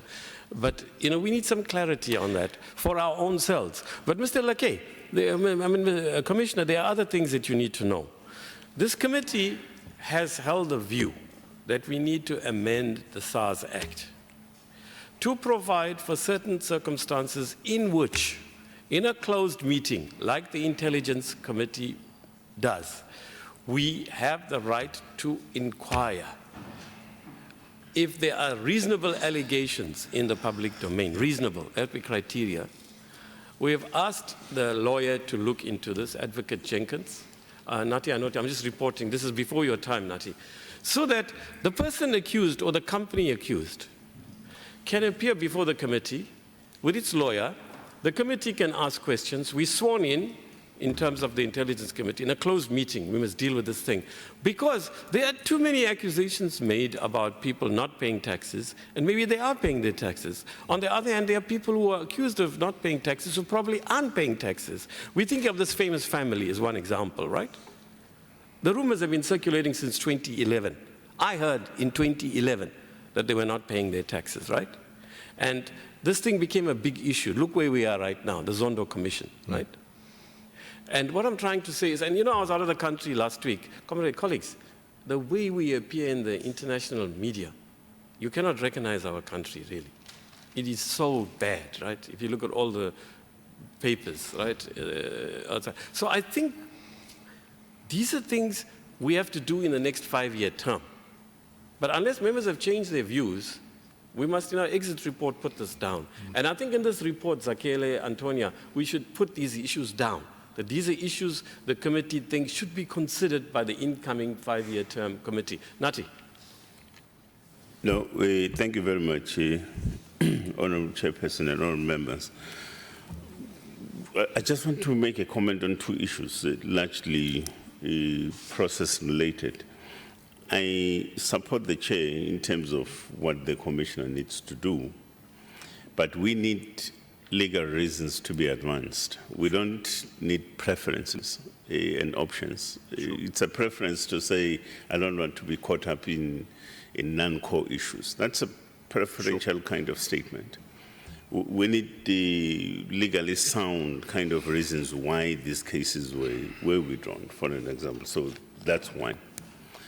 Because it would also be incorrect for us as a committee to largely base ourselves around issues of options and preferences, really. You know, that's not how to deal with the governance issues. The second area, it's a broad kind of issue in relation to a number of undertakings and initiatives that are being undertaken, you know, investigations on this, a commission on that, and so it goes. My reservation generally is that whether it's at VBS or the Commission on Tax Matters and so on, or even the State Capture Commission and stuff, we tend to make statements that begin to sound like determinations, but we also ask these commissions to make determinations. determine that which we have determined. I mean, we can't work like that. If you put a commission, you put a commission in order for that commission to establish certain facts about a particular happening. And then we must come back to the issue of how we then begin to process issues that would have been unearthed by a commission or any investigative kind of matter and so on. And then we pronounce ourselves quite properly and stuff. So I fear that sometimes as a committee and generally people as different sort of role players, involved in these particular matters, we begin to make statements that essentially about issues that will still be subjected to investigations. I mean, VBS is one case in point. So I think the Minister of Finance alluded to some preliminary reports, including the PIC reports that he's beginning to receive. And for me, I think it's correct to then say, hey, let's begin to consume such reports and begin to process them from a structured point of view and stuff like that. Otherwise, we're going to be tripping. It's just a general concern that I want to Yeah, no, you're right. No, across. in fact, that has been the general thrust of the majority in this committee. But I think Nati's right. What you could do is just explain the legal basis, and then you have a right to make options, like anybody, a DG, a minister. We can tell you we don't agree with it, but you can do both. That means do what Nati is saying, provide the legal basis, and then because it's our last BRRR report, members, can I ask for a mandate, man, that I approach the House Chair and say, look, we've never failed to deliver our reports in the last 4 years on time. But this thing of trying to squeeze it in by Friday. Now, you remember, the original idea was to meet last week, but then the minister's office explained that they're all in Bali. Myself also, I had to go as a Bali. Well, I didn't have to. I would have decided to do what I have to do. I would have gone for a day or so because I had to do a report, but I didn't have to stay for all 4 days, right? So, but then they said nobody's going to be around because it's correct. Unfortunately, there are 2 meetings, the April meetings and October meetings. They clash. The October meeting clashes around this BRRR thing. So, instead of rushing the report, is it okay for me to approach the House Chair and say the committee met and said that whether we deliver the report by Friday, which is the deadline, or next Tuesday, what difference is it going to make, right? Goes back to the earlier point, which I lost out on, that annual reports, where's the department? There's not a single department official here. Is Cindy here? Cindy, this thing we come back to, which is the thing we should repeat now, that they must submit their reports not at the end of September. We've said at the end of August, right? Then you remember National Treasury gave 1,000 reasons why you can't do it, and the members sold me out. Nati, the members sold me out, right? Cowards, right? They got scared of more of them. I think we'll still go back to this. Because you see, now we rush these reports. And they meant to have an impact, Nati, on the MTBPS, which is already shaped. So it's like a mechanical role, right? In other words, the MTBPS outline has been done a month ago, right? And then we submit our reports, right? So that is also something, can we repeat? There's nothing wrong repeating our report that we feel serious consideration should be given. It's a draft, comrades. You all can reject it. Between Zakele and we'll do the draft. You are the majority. Then I'll say, I told you so 10 years from now. Okay. Oh, no need to respond. Okay. No, just very importantly, we will provide the legal reasons. There is a legal framework for those decisions, and we'll provide those. Just with regards to then, I wanted to touch on one other thing, then I want to ask Mr. Murray to come in. The key issue which was highlighted is relationship with Treasury. And we've been working very hard at that relationship. And I want to assure the Honourable Member that that has been one of my mandates, to try and ensure that we build up the relationship with all state organisations, whether it be the Companies Office, which deals with the issue we're talking about now, National Treasury, etc., and we are working hard at that. I'm going to ask Mr. Murray to come in on the compliance, then Mr. Makuba to just deal with the financial aspects, and lastly just Ms. Macaulay in terms of the intelligence unit. Acting Commissioner, Chair, Honourable Members, I'm going to give a little bit of context with regards to compliance and specifically around the discrepancy around PIT compliance and CIT compliance. I think PIT, the reason why we're seeing PIT being at the 90% compliance level is that PIT is one of the first taxes when we modernized SARS, and we're speaking about 2007, 2008, that was the very first tax that we actually modernized. And since then, up until about 2014, we continued to modernize, and PIT was one of the dominant taxes. So if you look at PIT from a register perspective, from a process perspective, from imposition of penalties, that is all in place. And therefore, it's obviously yielding the results in lieu of a modernized process. CIT, it's a tax type that we started only more recently to modernize, and therefore it does trail. But I think our single biggest challenge that we have with CIT is around the accuracy of the registers. And for the first time that we're doing something meaningful to address that. So we have a direct interface with CIPC, so we get information from them and we understand exactly what's on their registers. The acting commissioner alluded to the fact that they have about 2 million on their registers. We're sitting with about 3.4 million. We've exchanged information and we're quite confident. And I think it's the first time that we can confidently say that we will address the CIT compliance issue. Okay? We will address it. We've had, CIPC gave us about 500,000 corporates that they would like to deregister on their side. We've cross-referenced it with our database. And again, the Commissioner mentioned this too. It's not as simple as just taking the 500,000 from CIPC and deregistering it. Because the corporates might have assets, they might have debt, and therefore we can't deregister, despite the fact that they've approached CIPC and they want to deregister. Because they have assets or debts, we can't. But the bottom line is about 400,000 of those we were able to agree, and therefore they've been deregistered. So we are quite confident with the work that's taking place that we will get the register sorted out this year. And therefore the compliance level should see quite a substantial improvement next year. And we'll build on that. So each year we'll build on it. So that's something that the team is quite confident that we will get sorted out.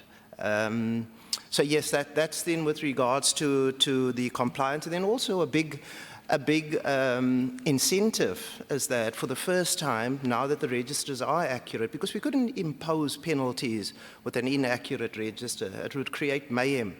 But with the confidence that we have that the registers are accurate, effective 7th of December, we go live and we impose penalties.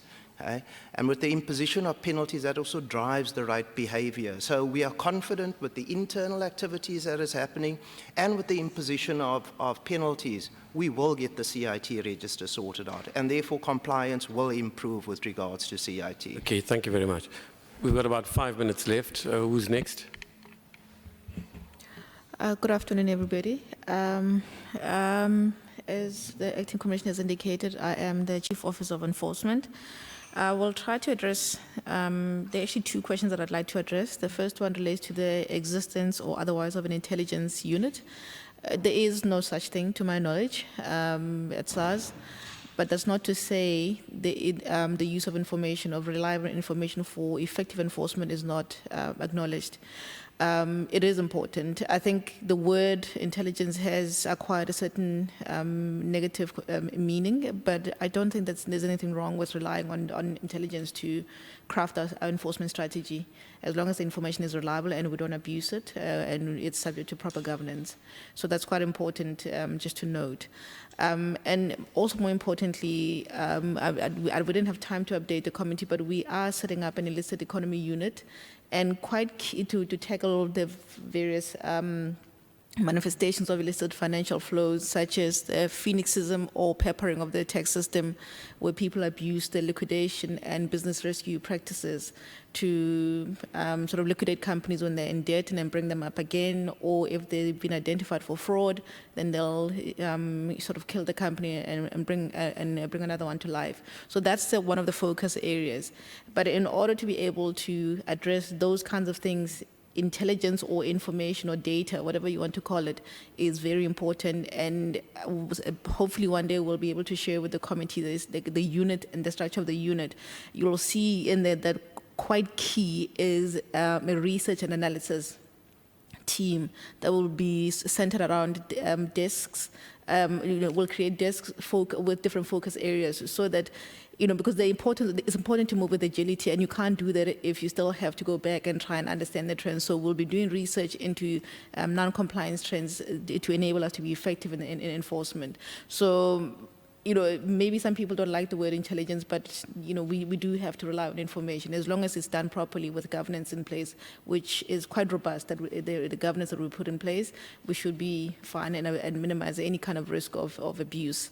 So I thought I should just give that context, and also just to allay your fears, we are aware of that particular problem where people abuse the tax system, and that's one of the focus areas, including fuel and smuggling of all sorts of things like rhino horns. We'll be focusing on that. Thank you. Right, who's next? I think I'll probably address the question quickly on shortfalls and assisting the DG at Treasury. Of course, we speak at ROC. We do project where we're sitting and why we're sitting where we're sitting, whether it's economic performance or other factors. So he doesn't necessarily get shocked when these things happen. But I think the case in point is the recent ROC, where we said to them, look, we see the economy performing the way it's performing. We'd like to leverage our debt book to try and assist. And we've clawed back a couple of billions within the debt book, within reason, to try and make sure that we deal with whatever we are projecting as ROC going into MTBPS. So I can give you an assurance that when there is a shortfall, we do talk to see how we help each other. I think you also linked it to bonuses. I think it's also important to accept that the performance measurement system in the organization is a balanced scorecard approach. It's not on one dimension.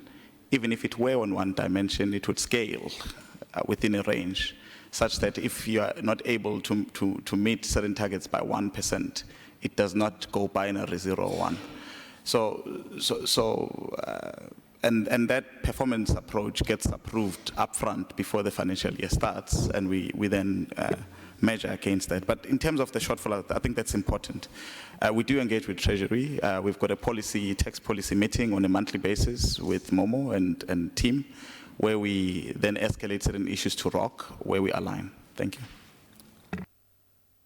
Chair, if you'd allow me, one thing we forgot to brief you on, and I'm going to ask Mr. Matabula just to brief you on the large business. Chair and members, I'll be brief. This has been one of the things that has been promised to this committee. And we did manage to announce that we're re-establishing the large business center.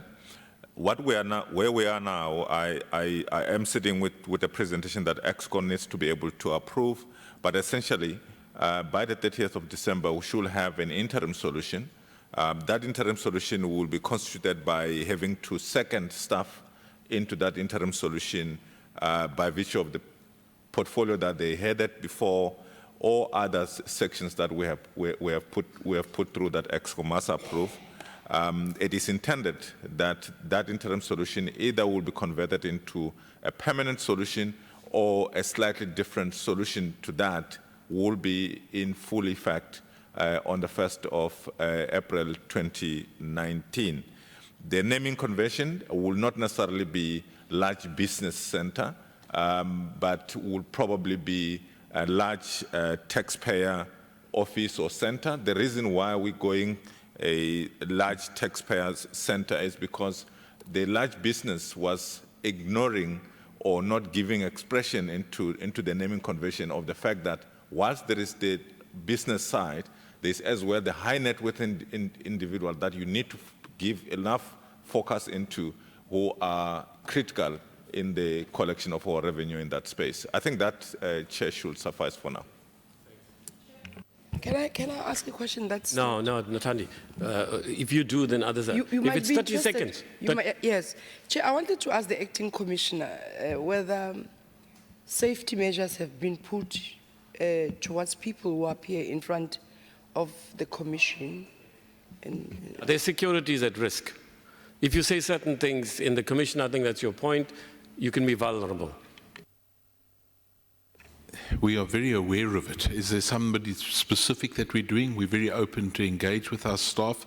I've spoken to the staff specifically some of the things that have come out, they might be threatened and they haven't been to my knowledge as yet, but we are very aware of that as an executive. We've supported them throughout the process, and if there is specific threats, I have staff available to deal with those threats if need be. Knowledge, they can communicate with the commissioner. Right, now I'm just saying. Yeah, okay, the next quick thing then is, we're done. Thank you very much. Can the ANC comrades just remain behind for a second? Before they leave, Chair, I think the team is not balancing. Ah, yes. There's only one woman. Yes. Can you please address that? Right, that will be in our report. Also, while we're at it, the first part that you gave an input on, the IT stuff, can you write a few lines about that? Mr. Matabule's input, a few lines. So we put what you're saying in your words, and then we say what our observations and recommendations are. Okay, can we have all of that, any case, by 10 a.m. tomorrow? Thank you very much. Right, members of the ANC.